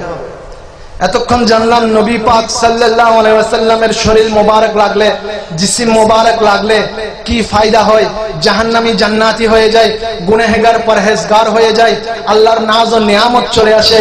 এবার দেখি বলি আল্লাহর সঙ্গে সম্পর্ক করলে কি নিয়ামত পাওয়া যায়। আপনারা দেখতে রাজি? আল্লাহ পাক রব্বুল আলামিনের একজন মাহবুব বলি, যার নাম হচ্ছে হযরত ফরিদউদ্দিন গঞ্জ শকর। সকলে বলেন রাদিয়াল্লাহু। তিনি জঙ্গলের মধ্যে রিয়াজতের মধ্যে ছিলেন, গভীর জঙ্গলে আল্লাহর ধ্যানের মধ্যে মগ্ন, ইবাদত বন্দেগীর মধ্যে রয়েছে, যাতে দুনিয়ার কোন মানুষ তাকে ডিস্টার্ব করতে না পারে। কারণ ঘরের মধ্যে ইবাদত বন্দেগী করতে পারলেও সুযোগ কম। যেমন নামাজের কথাই চিন্তা করুন, মসজিদ কেন নির্মাণ? যেহেতু ঘরে যদি আমি নামাজ পড়তে যাই অনেক সমস্যার সম্মুখীন হতো, এই কাজে সেই কাজে, ছোট বাচ্চা থাকলে আশেপাশে দৌড়াদৌড়ি, দুনিয়াবি কথাবার্তা শুনে হয়তো নামাজ থেকে আমার মন ছুটে যেতে পারে। কিন্তু যদি মসজিদে চলে আসি, সকলেই তো নামাজি, সেখানে কোনো সমস্যার সম্মুখীন হওয়ার সম্ভাবনা। নামাজ আমরাও পড়তে চাই কিনা? দৈনিক কত ওয়াক্ত? আওয়াজ আরো কম বোঝা যায় নাকি সপ্তাহে এক ওয়াক্ত? ই বাবার হনক্ত জুমর রক্ত তাও হয় না হাত হনরহম উজুরে সালাম ইক্কে ফিরে রাখে সুতার আওয়াজ কিরবা কি চলে ভূমিকম্প নেই হন অদুজুর না না ভূমিকম্প নয় দূরে হাইতে নিয়ে চলে যায়। কিন্তু সুন্নত পড়তে হবে কিনা? বাবারা আমার, একটি কথা মনে রাখবেন, আপনাকে যদি তরকারি ছাড়া ভাত দেওয়া হয়, আপনি সেই ভাত কখনোই খাবেন না। আল্লাহ তৌফিক দিয়েছেন, সেও খাবেন না, যাকে তৌফিক দেন না সেও খাবে না। অন্তত তৌফিক না দিলেও সে ভাতের সাথে লবণ খুঁজবে, ঠিক কিনা? তা আমার আল্লাহ পাকও নামাজ আমরা ফরজটুকু আদায় করব, ঠিক আছে, কিন্তু সুন্নত দৈনিক কত? আওয়াজ ডাউনে গিয়ে বলেন। আমার যুবক ভাইরা বলেন, মুরব্বীরা তো অবশ্যই পড়েন, এবার আমার যুবক ভাইরা বলেন দৈনিক কত ওয়াক্ত? আর একটু মহাব্বতে বলেন কয় ওয়াক্ত? সপ্তাহে হিসাব করে দেন, সময় দাও 35 35 সপ্তাহে কত? অদুজুর ফরিদ সপ্তাহে একবার 35 বার কেন হয়ে যায়? সপ্তাহে কবুল করার মালিক আল্লাহ। আপনারা জবানে বলেন, আল্লাহ হয়তো মিলাদুন নবীর ওসিলায় কবুল করবেন, আমাদেরকে বেনামাজি থেকে নামাজি বানিয়ে দেবেন। আল্লাহ পাকের হুকুম হয়ে গেলে আমরা অবশ্যই নামাজি হয়ে যাব। আল্লাহ পাক তৌফিক দান করুন। আমিন। সপ্তাহে কত? মাসে দুজোর হারিয়ে হয়ে মনে মাসে কত? 150। মাসে কত? এবার বলেন বছরে অথচ আগামী বছর 10টা নিয়ে বছরে 1800 বছরে 1800। এবার মোহাব্বতের আওয়াজ আল্লাহর উপর বিশ্বাস রেখে আমার নবীকে হাজির নাজির মেনে আল্লাহ পাকের হুকুম মেনে বলি, আমরা বছরে 1800 ওয়াক্ত নামাজ পড়তে চাই কি চাই না? হাত তুলে জোরে বলেন চাই কি চাই না? কবুল করার মালিক আল্লাহ। আল্লাহ আজকে মিলাদের ওসিলায় আমাদেরকে নামাজি বানিয়ে দিন। আমার আলোচনা ছিল কোথায়? অনেক লম্বা হয়ে যাচ্ছে। বাবা ফরিদ রহমতুল্লাহ আলাইহি মাশাআল্লাহ, মনে আছে হযরতে ফরিদউদ্দিন গঞ্জে শেখর রাদিয়াল্লাহু তাআলা জঙ্গলের মধ্যে চলে গেলেন ইবাদত বন্দেগী করতে। এদিকে আমার মতো আপনার মতো জোয়ান জোয়ান যারা ছেলেরা আছে, একদিন 4 বন্ধু মিলে সিদ্ধান্ত নিল, তাদের কানের মধ্যে আওয়াজ আসলো অমুক পাহাড়ে অমুক জঙ্গলের মধ্যে স্বর্ণের নাকি খনি পাওয়া গিয়েছে। বন্ধুরা চলো না আমরা মিলে সেই খনি খুঁজতে যাই। বলেন সুবহানাল্লাহ। কয় বন্ধু? আওয়াজ দিয়ে কয় বন্ধু? আজকে আলোচনা দ্বিমুখী হবে, আমিও করব আপনারাও করবেন। আমি যাই বলি তাই বলবো। এটাই হচ্ছে আমার নবীর মিলাদের শান। সুবহানাল্লাহ। কারণ যখন আমি আপনি জিকির করি, আমি আপনি স্লোগান দিই, আমি আপনি নবীর প্রশংসা করি, আমাদের গুনাহগুলোকে আল্লাহ পাক ক্ষমা করতে থাকেন। আর তাই তো আমরা সুন্নিরা বলি, আমরা যে মিলাদের আয়োজন করি, আমরা গুনার বোঝা নিয়ে এখানে আগমন করি। যাওয়ার সময় গুনার বোঝাকে আল্লাহ পাকের হুকুমে নবীর মুহাব্বতের কারণে এখানে নামিয়ে দিয়ে আমরা গুনার বোঝাকে শেষ করে দিয়ে এখান থেকে পরহেজগার হিসেবে চলে যাচ্ছি। নারে তাকবীর, নারে রিসালাত, নারে গাসিয়া, ঈদ মিলাদ নবী, উলামা আহলে সুন্নাত। সুবহানাল্লাহ, সুবহানাল্লাহ। 4 বন্ধু যাচ্ছে কোথায়? স্বর্ণের খনি খুঁজতে। চলে যাচ্ছে পাহাড় দিয়ে। যেতে যেতে এক পর্যায়ে দেখলেন কার যেন গুনগুন আওয়াজ শোনা যায় এই গভীর জঙ্গলের মধ্যে। 4 বন্ধু মিলে সিদ্ধান্ত নিলেন, বন্ধু চলো দেখি কে এই গভীর জঙ্গলে জিকির করছে, আল্লাহর জিকিরের আওয়াজ শুনছি, দেখি চলো কোন এখন মহা মানব এখানে রয়েছে যে আল্লাহর স্মরণ করছে এই জঙ্গলের মধ্যে। গিয়ে দেখেন একজন আল্লাহর ওলি, তখনও তারা তার নাম জানেন না। তারা গিয়ে দেখলেন একজন আল্লাহর ওলি রব্বুল আলামিনের জিকির করছেন। বলেন সুবহানাল্লাহ। 4 বন্ধু মিলে সিদ্ধান্ত নিলেন, চলো বন্ধুরা আমরা স্বর্ণের খনি খুঁজতে যাব, ঠিক আছে, কিন্তু আমরা কিছুদিন এই আল্লাহর ওলির কিছুদিন খেদমত করি। এই বলে 4 বন্ধু মিলে সিদ্ধান্ত নিলাম আমরা কিছুদিন আল্লাহর ওলির খেদমত করব। খেদমত করতে শুরু করলেন। একদিন চলে গেল, 2 দিন চলে গেল, 7 দিন যখন চলে গেল, 4 বন্ধু মিলে 3 জন সিদ্ধান্ত নিল 7 দিন তো হুজুরের খেদমত করলাম, কিন্তু আমাদের মূল উদ্দেশ্য ছিল আমরা স্বর্ণের খনি খুঁজব, চলো আমরা সেদিকে অগ্রসর হই। 4 জনের মধ্যে 3 জন রাজি হয়ে গেল। একজন বলে আমি ওলির কদম ছেড়ে যাব, কারণ বলি আল্লাহর সাথে সম্পর্ক করতে পারলে নবীর সাথে সম্পর্ক, আর নবীর সাথে সম্পর্ক করতে পারলে আল্লাহর সঙ্গে সম্পর্ক। সুবহানাল্লাহ। 4 বন্ধু মিলে 3 জন বলে দিল চলো বন্ধুরা আমরা ওই পূর্বের মতো ওই স্বর্ণের খনি খোঁজার জন্য চলে যাই। এর মধ্যে একজন বলে আমি ওলির কদম ছেড়ে যাব না। সুবহানাল্লাহ। এই সিদ্ধান্ত যখন নিয়ে নিল, 3 বন্ধু বলেন ঠিক আছে, আমরা তো গরিব, আমাদের টাকা পয়সার দরকার, আমরা যাই স্বর্ণের খনি খুঁজব, তুমি ওলির খেদমত করো। এইদিকে আল্লাহর ওলির ওই খেদমতের মধ্যে একজন বন্ধু লেগে গেলেন, আর ওই বন্ধুটি খেদমত এমন ভাবে করতেছেন, আমরা পৃথিবীর জমিনের মধ্যে যখন পানি পাই না, যখন আমরা হাজত হয়, আমরা প্রস্রাব করি, আমরা খলক করি কিছু ঢিলা দিয়ে, ঠিক কিনা? ওই আল্লাহর ওলির জন্য সে ঢিলা বানাচ্ছে খলক করার জন্য, পরিষ্কার করার জন্য মাটির ঢিলা গোল করে, তার কাজ হচ্ছে এটাই। অন্যান্য কাজ তো রয়েছে, খলক করার জন্য ঢিলা বানানো তার একটি অন্যতম কাজ। সুবহানাল্লাহ। 3 বন্ধু চলে গেলেন। দীর্ঘ 1 মাস হয়ে গেল, তারা পুনরায় স্বর্ণের খনি নিয়ে ফেরত আসলেন। আস্তে আস্তে বলতে লাগলেন চলো না আমরা গিয়ে আমাদের ওই বন্ধুকে দেখাই, আমরা কত সম্পদ পেয়েছি, কত ধন পেয়েছি, কত স্বর্ণ পেয়েছি, আমরা বন্ধুকে একটু দেখাই। এই বলে বন্ধুর কাছে গেল। 3 বন্ধু নিজের সাধ্য মতো যতগুলো তারা বহন করতে পারে ততটুকু স্বর্ণ তারা গ্রহণ করে ওই বন্ধুকে গিয়ে বলতে লাগলো, ও দুনিয়ার জমিনের আমাদের বন্ধু, দেখো তুমি তো যাও নাই, তুমি না যাওয়ার কারণে আজকে তুমি স্বর্ণ পাও নাই, দেখো না চোখ খুলে আমরা কত স্বর্ণের অধিকারী হয়ে গেলাম। আমরা কি পেয়ে গেলাম? স্বর্ণ পেয়ে গেলাম, কিন্তু তুমি যদি আমাদের সঙ্গে যেতে তুমিও কিছু স্বর্ণ পেতে। এখন তার মন খুশি হওয়ার কথা না খারাপ হওয়ার কথা?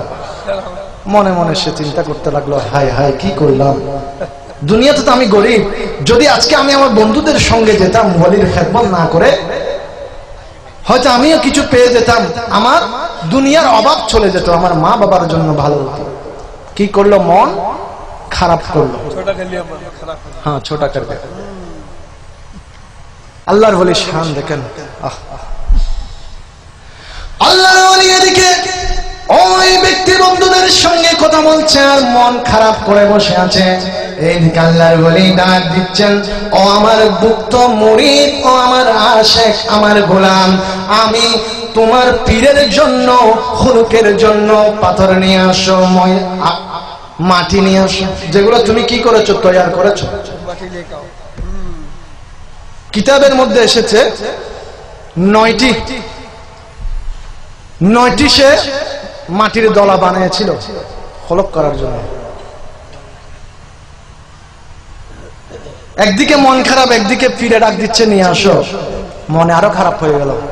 হায় হায়, স্বর্ণ তো পেলামই না, এখন দেখতেছি শুধুমাত্র কি করতেছি? হুজুরের খেদমত করতেছি, ডিলা আনতেছি হুজুরের জন্য। এইদিকে আল্লাহর ওলি ডাক দিচ্ছেন, আমার ভক্ত, আমার জন্য হলক করার জন্য মাটির দলা নিয়ে আসো। এইদিকে ওই ব্যক্তির মন খারাপ করে বসে আছে, সে বলতে লাগলো, হায় হায়, জিন্দেগি তো শেষ করে দিলাম, কেন যে বন্ধুদের সঙ্গে গেলাম, না গেলে তো আমিও পেয়ে যেতাম। এইদিকে আল্লাহর ওলি ডাক দিচ্ছেন, এইদিকে সেই ব্যক্তি মন খারাপ করে বসে আছেন। হঠাৎ করে ওলি গরম হয়ে ডাক দিলেন, আমার জন্য আনো কিনা, আনো, নিয়ে আসো, হলক করার জন্য মাটি নাও।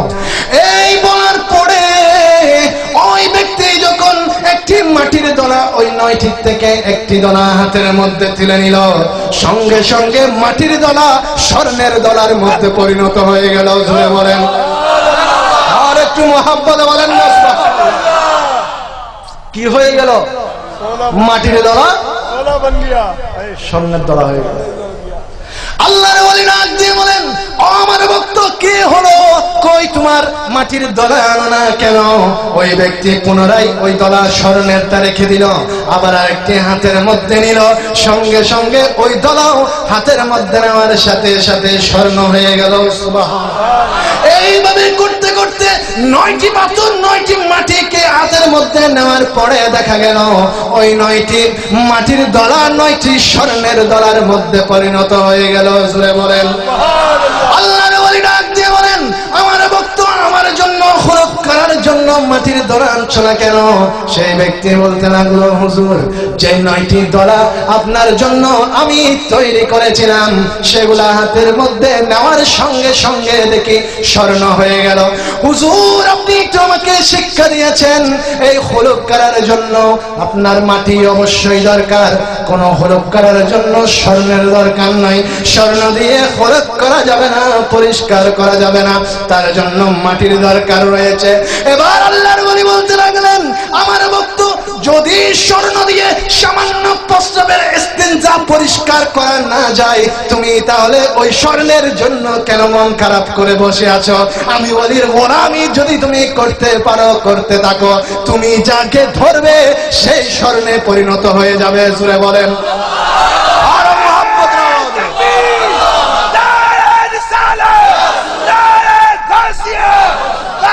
फरीदगंज शक्कर, बाबा फरीदगंज शक्कर, सरकार हुजूर गरीब नवाज। ওলির সাথে সম্পর্কের দরকার আছে কিনা? আওয়াজ দিয়ে বলেন, আছে কিনা? আমাদের আশেপাশে ওলি আল্লাহ আছে কিনা? বড় হুজুরের সঙ্গে আমরা সম্পর্ক করলে আমাদের ফায়দা আছে কিনা?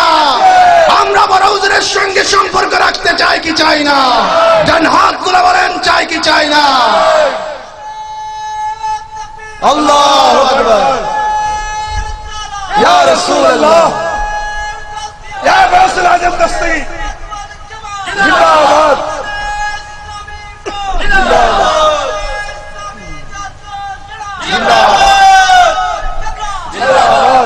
ज़मीन मेली नहीं होती,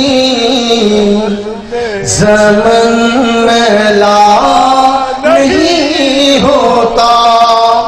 जमीन मेली नहीं होती, ज़मन मैला नहीं होता, और मोहम्मद के गुलामों का कफन मैला नहीं होता, मोहम्मद के गुलामों का कफन मेला नहीं होता। सलातुन या रसूलल्लाह।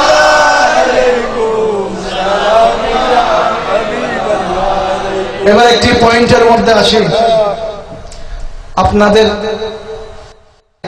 এলাকার পাশে যেটি দিয়ে আমরা চলাচল করি একটি মেইন রোড আছে কিনা? আওয়াজ দিয়ে বলেন। মেইন রোডের যদি কোনো কাজ করতে হয়, মেরামতের প্রয়োজন হয়, মেইন রুটটি যখন তৈরি করা হয়, টাকা এসেছে কার পক্ষ থেকে? আওয়াজ দিয়ে বলেন, কার থেকে? সরকারের থেকে। এবার আপনাদের কাছে আমার প্রশ্ন, সরকার কি নিজে এখানে চলে এসেছেন রোড করার জন্য? আওয়াজ দিয়ে বলেন। আমি বুঝার জন্য বলছি, সরকার আসবে, ওনার প্রতিনিধি দিয়ে উনি কাজটি করাই নেবেন, ঠিক কিনা? মন্ত্রী মিনিস্টার নিচে আস্তে আস্তে চেয়ারম্যান পর্যন্ত এসে ওই কাজটা সম্পন্ন করা হবে। সুবহানাল্লাহ। দুনিয়াকে লক্ষ্য করুন, দুনিয়াকে বুঝতে পারলে আল্লাহর শান বোঝা যাবে, নবীর শান বোঝা যাবে। এবার যদি আমি আপনি বলি রব্বুল আলামিন আমাদেরকে অবশ্যই দান করেন, দেন, কিন্তু আল্লাহ পাক আমার নবীকে দান করেন, আমার নবী ওলিদেরকে দান করেন, ওলিরা আমাদের মধ্যে বন্টন করে দেন। সুবহানাল্লাহ। এর প্রমাণ দেখতে চাইলে মিশকাত শরীফ দেখবেন 445 নম্বর পৃষ্ঠার হাদিস। আমার রাসূল বলেন, ইন্নামা আনা কাসিমুন ওয়াল্লাহু ইউতি। আল্লাহ পাক আমি রাসূলকে দেন, আমি রাসূল সমস্ত কায়নাতকে বন্টন করে দিই। সুবহানাল্লাহ। এর থেকে একটা জিনিস স্পষ্ট সহজ ভাষায় আপনাদেরকে বলে দিচ্ছি, আমার নবীকে আমার আল্লাহ সমস্ত কিছু দিয়ে দেন, আর আমার নবী জায়গায় জায়গায় ওলিদেরকে দান করে দেন। সেই জন্য আমরা যখন মনের ইচ্ছা নিয়ে, আকাঙ্ক্ষা নিয়ে, আশা নিয়ে ওলিগণের হক দরবারে, হক আল্লাহর ওলির দরবারে যাই, তখন আমাদের মনের আশা পূর্ণ হয়ে যায়। সুবহানাল্লাহ। একজন আল্লাহর ওলি নবীর দরবারে চলে গেলেন, ইয়া রাসূলুল্লাহ, আমার এলাকার মধ্যে একজন মহিলা রয়েছেন যার কোনো সন্তান নেই, সে আমার কাছে এসেছে, আল্লাহর কাছে দোয়া করেছে, আপনি রাসূলের ওসিলা করেছে, তার একজন সন্তানের দরকার। আমার নবী বলবেন, যাও, সন্তানের বাজেট তুমি ওলি আল্লাহকে দিয়ে দিলাম, আমার গোলামকে দিয়ে দিলাম। এবার যখন সেই মহিলা পুনরায় আল্লাহর ওলির দরবারে চলে গেল, ইয়া আল্লাহর ওলি, আপনার কাছে আসলাম, আপনার দরবারে আসলাম, আল্লাহ পাক রব্বুল আলামিনের কাছে ফরিয়াদ, আল্লাহ রাসূলের ওসিলায় আমার যেন একজন সন্তান হয়। আল্লাহর ওলিকে নবী দিয়ে দিলেন, আর নবীর ওসিলায় ওলি সেখানে বন্টন করে দিচ্ছেন। সুবহানাল্লাহ। ওলির দরবারে গেলে সন্তান পাওয়া যায় কিনা? আওয়াজ দিয়ে বলেন, পাওয়া যায় কিনা? এবার আসুন সেই প্রমাণটা দিয়ে আমি আমার আলোচনা শেষ করে দিচ্ছি। আল্লাহর ওলি হযরত ওয়ালি কালান্দার শাহ रहमतुल्लाह रोजा शरीफ कहाँ है? पानीपत। वो दिल्ली में है ना? पंजाब, पानीपत। दिल्लीर पंजाबे जाके पानीपत बड़ा হয়, पानीपति नामे कंदाल, पानीपत कंदाल। হযরত ওয়ালি শাহ কালান্দার এমন একজন আল্লাহর ওলি। দেখেন, আল্লাহর ওলিরা আল্লাহর ইবাদত, জিকির আজকারে মশগুল হওয়ার জন্য তাহারা নির্জন এলাকার মধ্যে চলে যেতেন। হযরত ওয়ালি শাহ কালান্দার রাহমাতুল্লাহ আলাইহি তিনিও চলে গেলেন একটি জঙ্গলের মধ্যে জিকির করতেন। সুবহানাল্লাহ। আল্লাহর ওলি হযরত ওয়ালি শাহ কালান্দার রাহমাতুল্লাহ আলাইহি একদিন জঙ্গলের মধ্যে তিনি জিকিরের মধ্যে মশগুল হয়েছেন। একজন মহিলা ওই জঙ্গল দিয়ে চলে যাচ্ছে। মহিলা দই বিক্রেতা করেন, দই বিক্রি করেন ছোট ছোট পেয়ালার মধ্যে। গরুর দুধকে সে দই বানায়, দই বানানোর পরে তা বিক্রি করেন। এইবার একদিন সে জঙ্গল দিয়ে চলে যাচ্ছেন। আল্লাহর ওলি হযরত ওয়ালি শাহ কালান্দার রাহমাতুল্লাহ আলাইহি ডাক দিলেন, এই পৃথিবীর জমিনের মহিলা, আমাকে, আমার কাছে তুমি একটা দই বিক্রি করো, আমি তোমার কাছ থেকে দই খাবো। সুবহানাল্লাহ। মহিলা বুঝতে পারলেন যে ব্যক্তি জঙ্গলের মধ্যে বসে আছে তার কাছে কি নাই? আওয়াজ দিয়ে বলেন না, ইবন ওরা নসিনন হন্নন নসিনন এলে কেউ আছে না? আল্লাহ বুঝে তৌফিক দান। आमीन সিনম পরে বুঝে তো দুনিয়াতে আল্লাহ পাক সৃষ্টি করেছে, बेशक দুনিয়া বিজনেস। মহিলা বলতে লাগলো মনে মনে, ওনার কাছে কি নাই? বলে যে হুজুর আপনি আমার কাছ থেকে দই চাইতেছেন, আপনার কাছে টাকা আছে না? হুজুর আল্লাহর বলি বলেন আমার কাছে তো কি নাই, বাকি হামাই নগরী। खुदा नहीं दे মহিলা বলে আমি ফ্রিতে দিব, ফ্রি জিনিসের মূল্য হম। আর বোধ সময় দেখা সিটাং আপ ডাউন করতে বোধ খবর খবর পেপারের মধ্যে আই, ট্রেনের মধ্যে বাসের মধ্যে আমার দেখা দিয়ে একজন বসিয়ে অনরে ফ্রি কিছু হাওয়া দিল, ফ্রি হাই না অন কি গেন ফ্রি হয়ে গেল।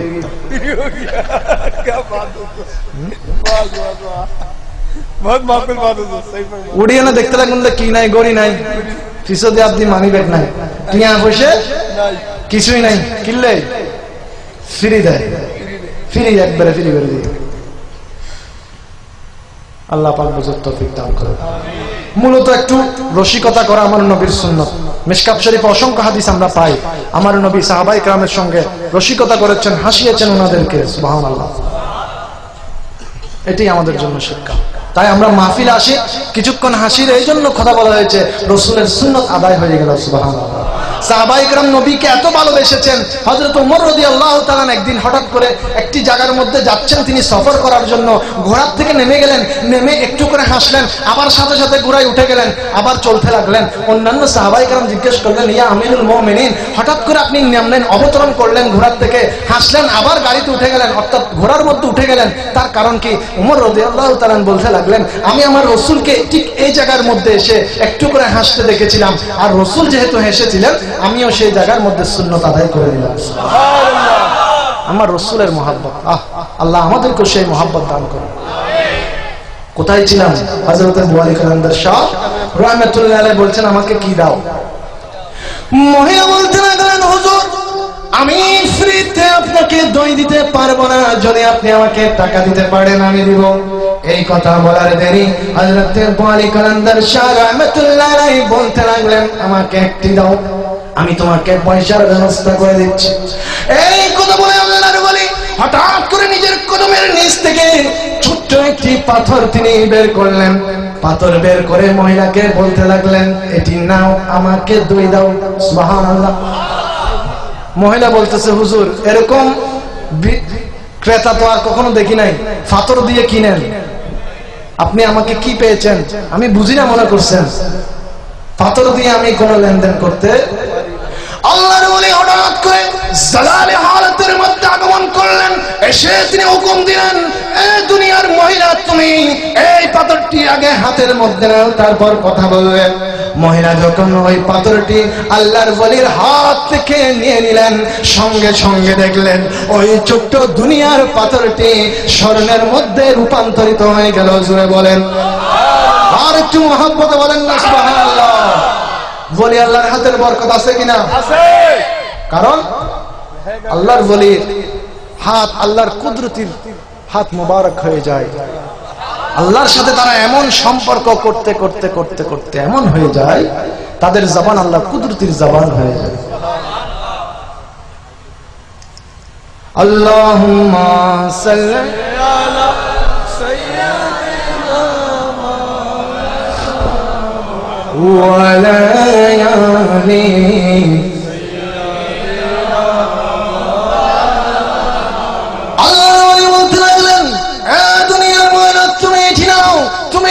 সঙ্গে সঙ্গে দেখো কি হয়।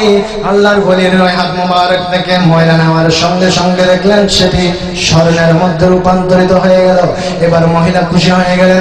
খুশি হওয়ার পরে এর পরের দিন থেকে মহিলা নিজেই এসে হুজুরকে বলতে লাগলেন, হুজুর আপনি দই খাবেন কিনা? প্রথম দিন দিতে চাই নাই, পরের দিন নিজে বলছেন কি, হুজুর আপনি খাবেন কিনা? সুবহানাল্লাহ। হুজুর খাবেন? হুজুর বললেন দাও। আবারও পাথর দিল, স্বর্ণ হয়ে গেল। একদিন গেল, দুই দিন গেল, যেতে যেতে 5টা দিন চলে গেল।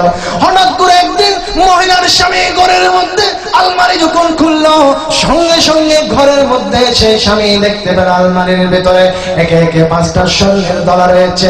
স্বর্ণের যে স্বর্ণটুকু দেখলেন স্বামী, সঙ্গে সঙ্গে স্বামী ডাক দিলেন, ও আমার স্ত্রী, আমরা তো গরিব, আমরা চোখে কখনো স্বপ্ন দেখি নাই, স্বর্ণ দেখি নাই। ও আমার স্ত্রী, তুমি বলো এই স্বর্ণের দলাগুলা কোত্থেকে আসলো? এবার স্ত্রী বলতে লাগলেন, হুজুর, আমার ও স্বামী, প্রাণের স্বামী, আমি একটি মহান আল্লাহর ওলির সন্ধান পেয়েছি। তিনি প্রতিদিন আমার থেকে দুধ দই নেয় আর আমাকে একটি করে তিনি পাথর দেয়। পাথর দেওয়ার সঙ্গে সঙ্গে আমার ওই পাথরটুকু স্বর্ণের মধ্যে রূপান্তরিত হয়ে যায়। জোরে বলেন। ও স্বামী, আমি এই জন্যই ঘরের মধ্যে সেগুলো সংরক্ষণ করে রাখলাম। এবার প্রাণের স্বামী, স্বামী ডাক দিয়ে বলেন, ও আমার স্ত্রী, আগামীকালকে হুজুরকে তুমি দই দিবে, ঠিক আছে, কিন্তু আগামীকাল হুজুর যদি তোমাকে কোনো স্বর্ণের জন্য পাথর দেয়, তুমি তা নিবে না। বলবে, হুজুর, আমার কোনো সন্তান নাই, মেহেরবানি করে আজকে আমাকে স্বর্ণ না দিয়ে আমাকে একজন সন্তান আপনি দান করে দেন। জোরে বলেন। স্বামী চালাক, বলে যে স্ত্রী, আগামীকালকে তুমি দই ঠিক আছে দিবে, কিন্তু পাথর নিবে, স্বর্ণের দরকার নাই, সন্তানের দরকার। সুবহানাল্লাহ। আপনারা বলেন, আল্লাহর ওলি চাইলে সন্তান দিতে পারে কিনা? আওয়াজ দিয়ে বলেন না, পারে কিনা? গলা বাইজার কোন বাজি হুজুর ও সাহার হুজুর কোন ভাঙি না আর কত যাবো তো সাহেব কেনার ব্যবস্থা আল্লাহ গরম করবে না। ইমানদার কল তো আল্লাহ পাক আজকের মাহফিলকে কবুল মঞ্জুর করুন। আল্লাহর ওলির দরবারে এর পরের দিন মহিলা চলে গেলেন। যাওয়ার পরে আল্লাহর ওলি ডাক দিলেন, ও পৃথিবীর জমিনের দই বিক্রেতা মহিলা, আমাকে দই দাও। দই দেওয়ার পরে আল্লাহর ওলি তাকে পাথর দিচ্ছেন। এবার মহিলা বলেন, হুজুর, আমি এই দুনিয়ার পাথর, দুনিয়ার স্বর্ণ চাই না, আমার একজন সন্তান দরকার, আমার সন্তান নাই। আল্লাহর ওলি এবারে ডাক দিলেন, এ পৃথিবীর মহিলা, আমি দেখতে পাচ্ছি তোমার এলাকার মধ্যে আরো 11 জন মহিলার কোনো সন্তান নাই। আমি শুধু তোমাকে সন্তান দিব না, তুমি আগামীকাল সকল মহিলাদেরকে নিয়ে আসবে। আমি আল্লাহর বলি, আল্লাহর থেকে তোমাদের 12 জনকে সন্তান দিয়ে দিব। জোরে বলেন। এটাই হচ্ছে ওলির শান। এজন্য আমরা নিজেদেরকে ওলির সঙ্গে সম্পর্ক রাখি, কারণ ওলির সাথে সম্পর্ক নিসবত রাখতে পারলেই ফায়দা। ঠিক কিনা? আওয়াজ দিয়ে বলেন ঠিক কিনা?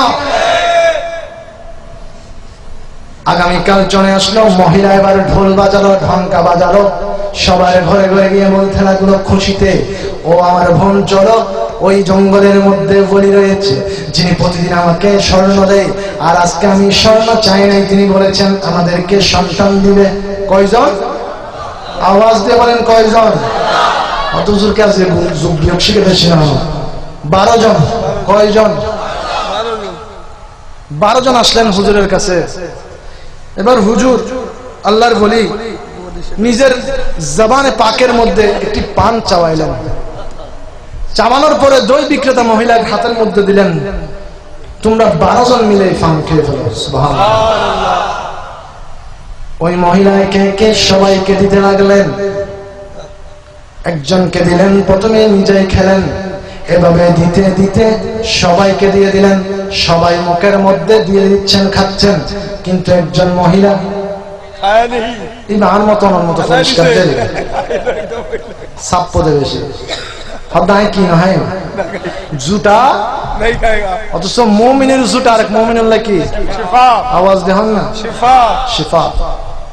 আর রাসূল পাকের হাদিস, একজন মুমিনের ঝুটা একজন মুমিনের জন্য শিফা। ওই মহিলা হাতের মধ্যে রেখে দিলেন, কারণ হুজুর যদি আবার দেখে ফেলে আমি যে খাচ্ছি না। সবাই কি করলেন? 12 জনের মধ্যে কয়জন খেলেন? একটু আওয়াজ দিয়ে কয়জন?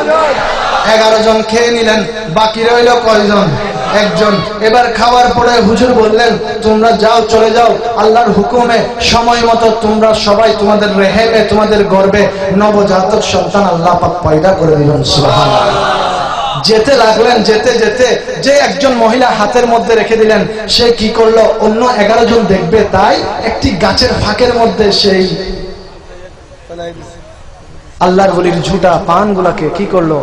ফেলে দিল। ফেলে দিতে দিয়েতে দিয়েতে সেটাকে একটি কাগজ দিয়ে ঢাকনা দিয়ে দিল, কেউ যেন দেখতে না পায়। সবাই চলে গেল। একদিন যাচ্ছে, 2 দিন যাচ্ছে, 1 মাস যাচ্ছে। আল্লাহর ওলির পানের বরকতে প্রত্যেকের রহমের মধ্যে, প্রত্যেকের শরীরের মধ্যে, প্রত্যেকের মহিলার গর্ভের মধ্যে, 11 জন মহিলার গর্ভের মধ্যে আমার আল্লাহ পাক এক একজন সন্তান পয়দা করে দিলেন। এখনো সন্তান ভূমিষ্ঠ হয় নাই। দীর্ঘ 10 মাস যখন চলে যেতে লাগলো, একই টাইমে, একই দিনে, একই মুহূর্তে, একই সময়ে আল্লাহর ওলির পানের বরকতে 11 জন মহিলা প্রত্যেকে এক একজন ছেলে সন্তান গর্ভ থেকে তারা প্রসব করলো। জোরে বলেন 11 জন, সবাই ছেলে। আল্লাহর ওলি দিয়েছেন তো দিয়েছেন, সবাইকে একসাথে দিয়েছেন। সুবহানাল্লাহ। এখন যে পানটুকু খায় নাই তার মন তো আর মন নাই। হায় হায়, কি করলাম। আল্লাহর ওলির ঝুটাটুকু যদি খেয়ে নিতাম, আজকে আমার রেহেমের মধ্যে, পেটের মধ্যে সন্তান আসতো। কিন্তু আজকে আল্লাহর ওলির এই শান আমি বুঝলাম না, আমি তাই সন্তানও মন খারাপ করে সে বসে আছে। এবার সবাই 11 জন সিদ্ধান্ত নিল যে হুজুরের বরকতে আল্লাহ আমাদেরকে সন্তান দিয়েছেন, আজকে আসো আমরা সেই হুজুরের কাছে সন্তানদেরকে নিয়ে আবার দোয়ার জন্য যাই। যেহেতু নিয়ামত যিনি উসিলা হয়েছেন তার শুকরিয়া আদায় করার দরকার, সেজন্য চলো আমরা হুজুরের কাছে যাই। এবারে যখন যেতে লাগলো, ওই মহিলা শুনলেন তারা সবাই হুজুরের কাছে যাচ্ছে। এই কথা শুনে ওই মহিলা সবাইকে ধরলো, আমিও যাব হুজুরের কাছে, আমাকেও নিয়ে চলো, আমি আল্লাহর ওলির দরবারে যাব। যেই গুনাহ আমি করেছি, যেই বেয়াদবি আমি করেছি পান না খেয়ে, আমি ওলির দরবারে গিয়ে আমার গুনার জন্য ক্ষমা চাইবো। শুধু তাই নয়, আমি ওলির থেকে একজন সন্তান খুঁজে নিব। জুড়ে বলেন। মহিলা বলতে লাগলো আমি যাব।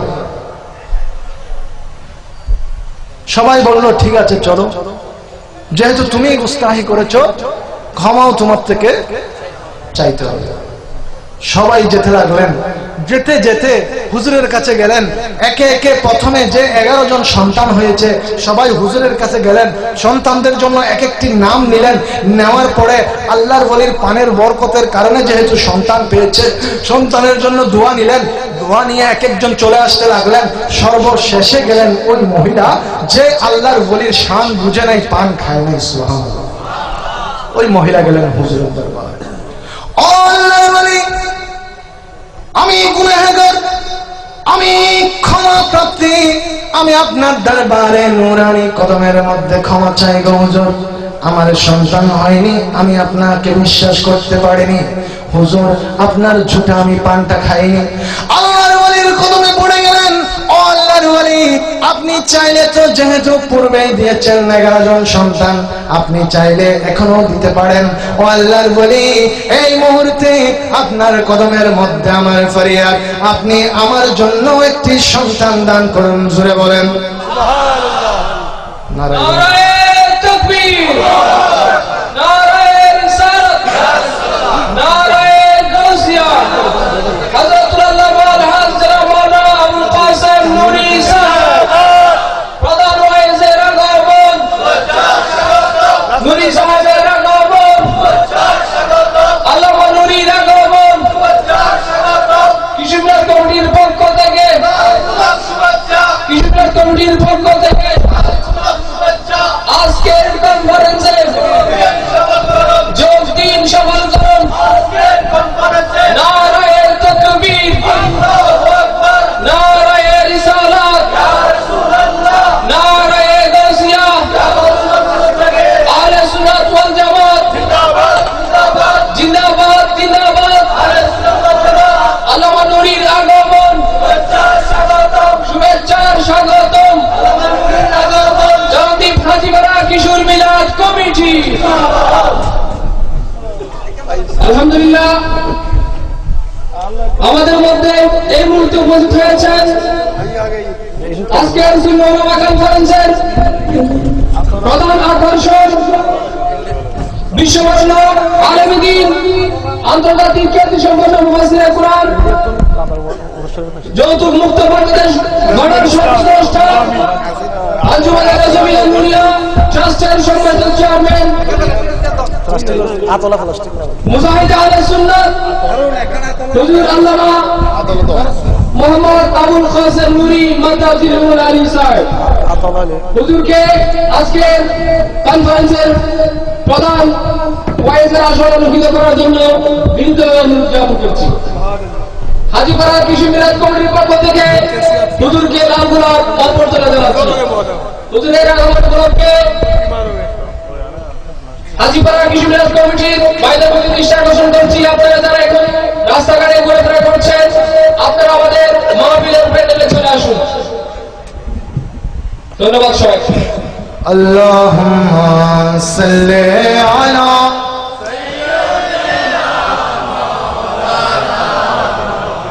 ওয়া আলা আলি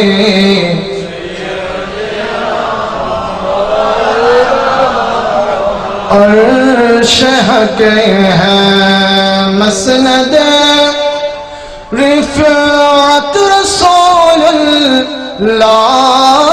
की देखनी है हश्र में इज्जत रसूलुल्लाह की। अल्लाह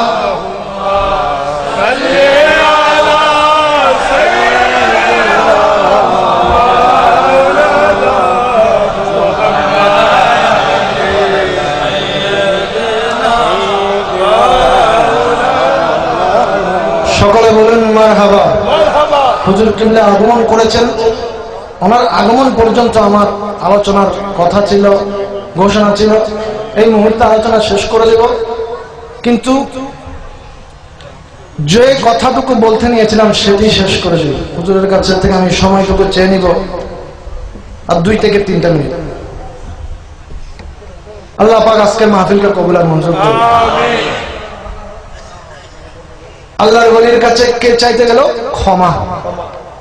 তো ওলি আল্লাহগণ এত দয়াবান, ওনারা যারা ক্ষমা চাইবে মন থেকে তাদেরকে ক্ষমা করে। হযরত আবু ইকরামদের শাহ রাহমাতুল্লাহর কাছে মহিলা যখন ক্ষমা চাইলেন আল্লাহর ওলি তাকে ক্ষমা করে দিলেন। এবার মহিলা বলতে লাগলেন, হুজুর আমাকে সন্তান দান করুন, আল্লাহর কাছ থেকে আমাকে সন্তান নিয়ে দেন, যে রকম 11 জনকে দিয়েছেন আমাকেও দান করুন। আল্লাহর ওলি বলতে লাগলেন, পৃথিবীর মহিলা তোমাকে যে পানটুকু খাওয়ার জন্য দিয়েছিলাম সেটি কোথায় রেখেছ? তিনি বলতে লাগলেন, হুজুর সেই পানটুকু আমি তো সেদিন ফেলে রেখেছিলাম একটি গাছের নিচে। ও মহিলা তুমি এখন চলে যাও, দেখো ওই পান তুমি কোথায় ফেলেছিলে।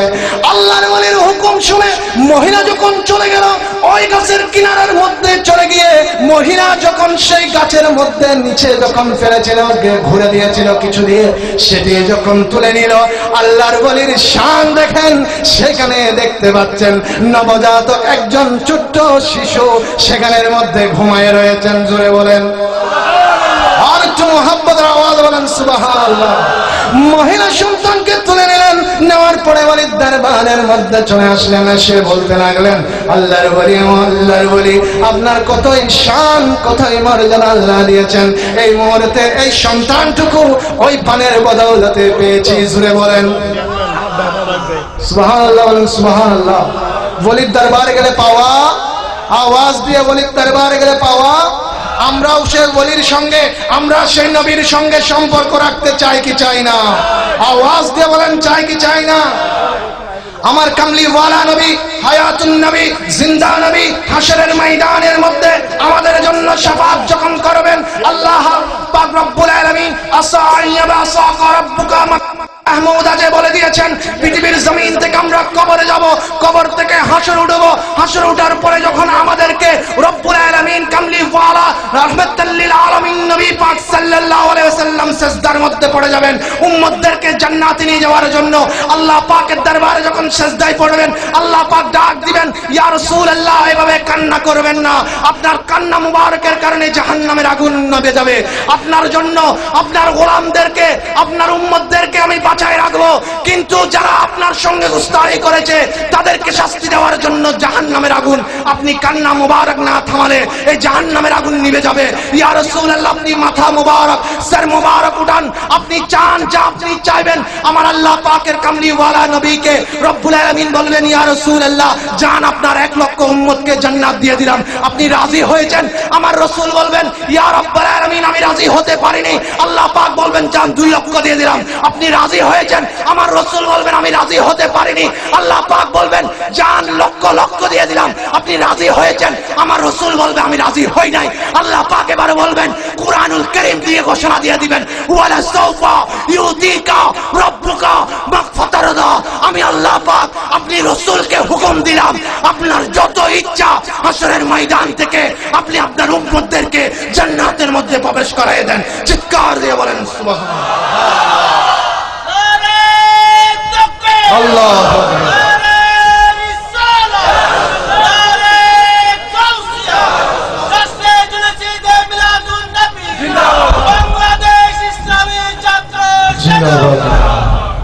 অবশেষে আল্লাহ পাকের কাছে ফরিয়াদ, আল্লাহ পাক বড় হুজুর কিবলার হায়াতের মধ্যে আল্লাহ পাক বরকত দান করুন। যারা এই মাহফিলের ইন্তজাম করেছেন, আমার কিশোর মিলাদ কমিটির ভাইদের এই ইন্তজামকে কবুল আর মঞ্জুর করুন। আল্লাহ পাক এই এলাকার মধ্যে শান্তি রহমত বর্ষণ করুন। কিয়ামত পর্যন্ত যুগে যুগে এই মিলাদ কমিটির যে স্থাপনা হয়েছে, আল্লাহ পাক এই স্থাপনাকে কবুল আর মঞ্জুর করুন। বিশেষ করে আপনাদের কাছে একটি দাওয়াত রইল, আগামী মার্চের 2 তারিখ আমার দাদাজান কেবলা হযরতে আব্দুল বারী শাহ রহমাতুল্লাহ আলাইহি দাদাজান কেবলার ওরস শরীফ, বার্ষিক ওরস শরীফ, সকলের কাছে দোয়া রইল এবং দাওয়াতও রইল। আপনারা সকলেই যাদের সুযোগ হয় আসবেন বারিয়া দরবার শরীফের মধ্যে। আসার পরে আমাদেরকে একটু মেহমানদারি করার সুযোগ দিবেন। যাদের সম্ভব হয় প্রত্যেকের কাছে এই দাওয়াতটুকু পৌঁছে দিলাম। আমার জন্য দোয়া করবেন, আল্লাহ পাক রব্বুল আলামিন আজকের হাজিরিকে কবুল আর মঞ্জুর করুন, নবীর গোলামির মধ্যে থাকার তৌফিক দান করুন। আমিন।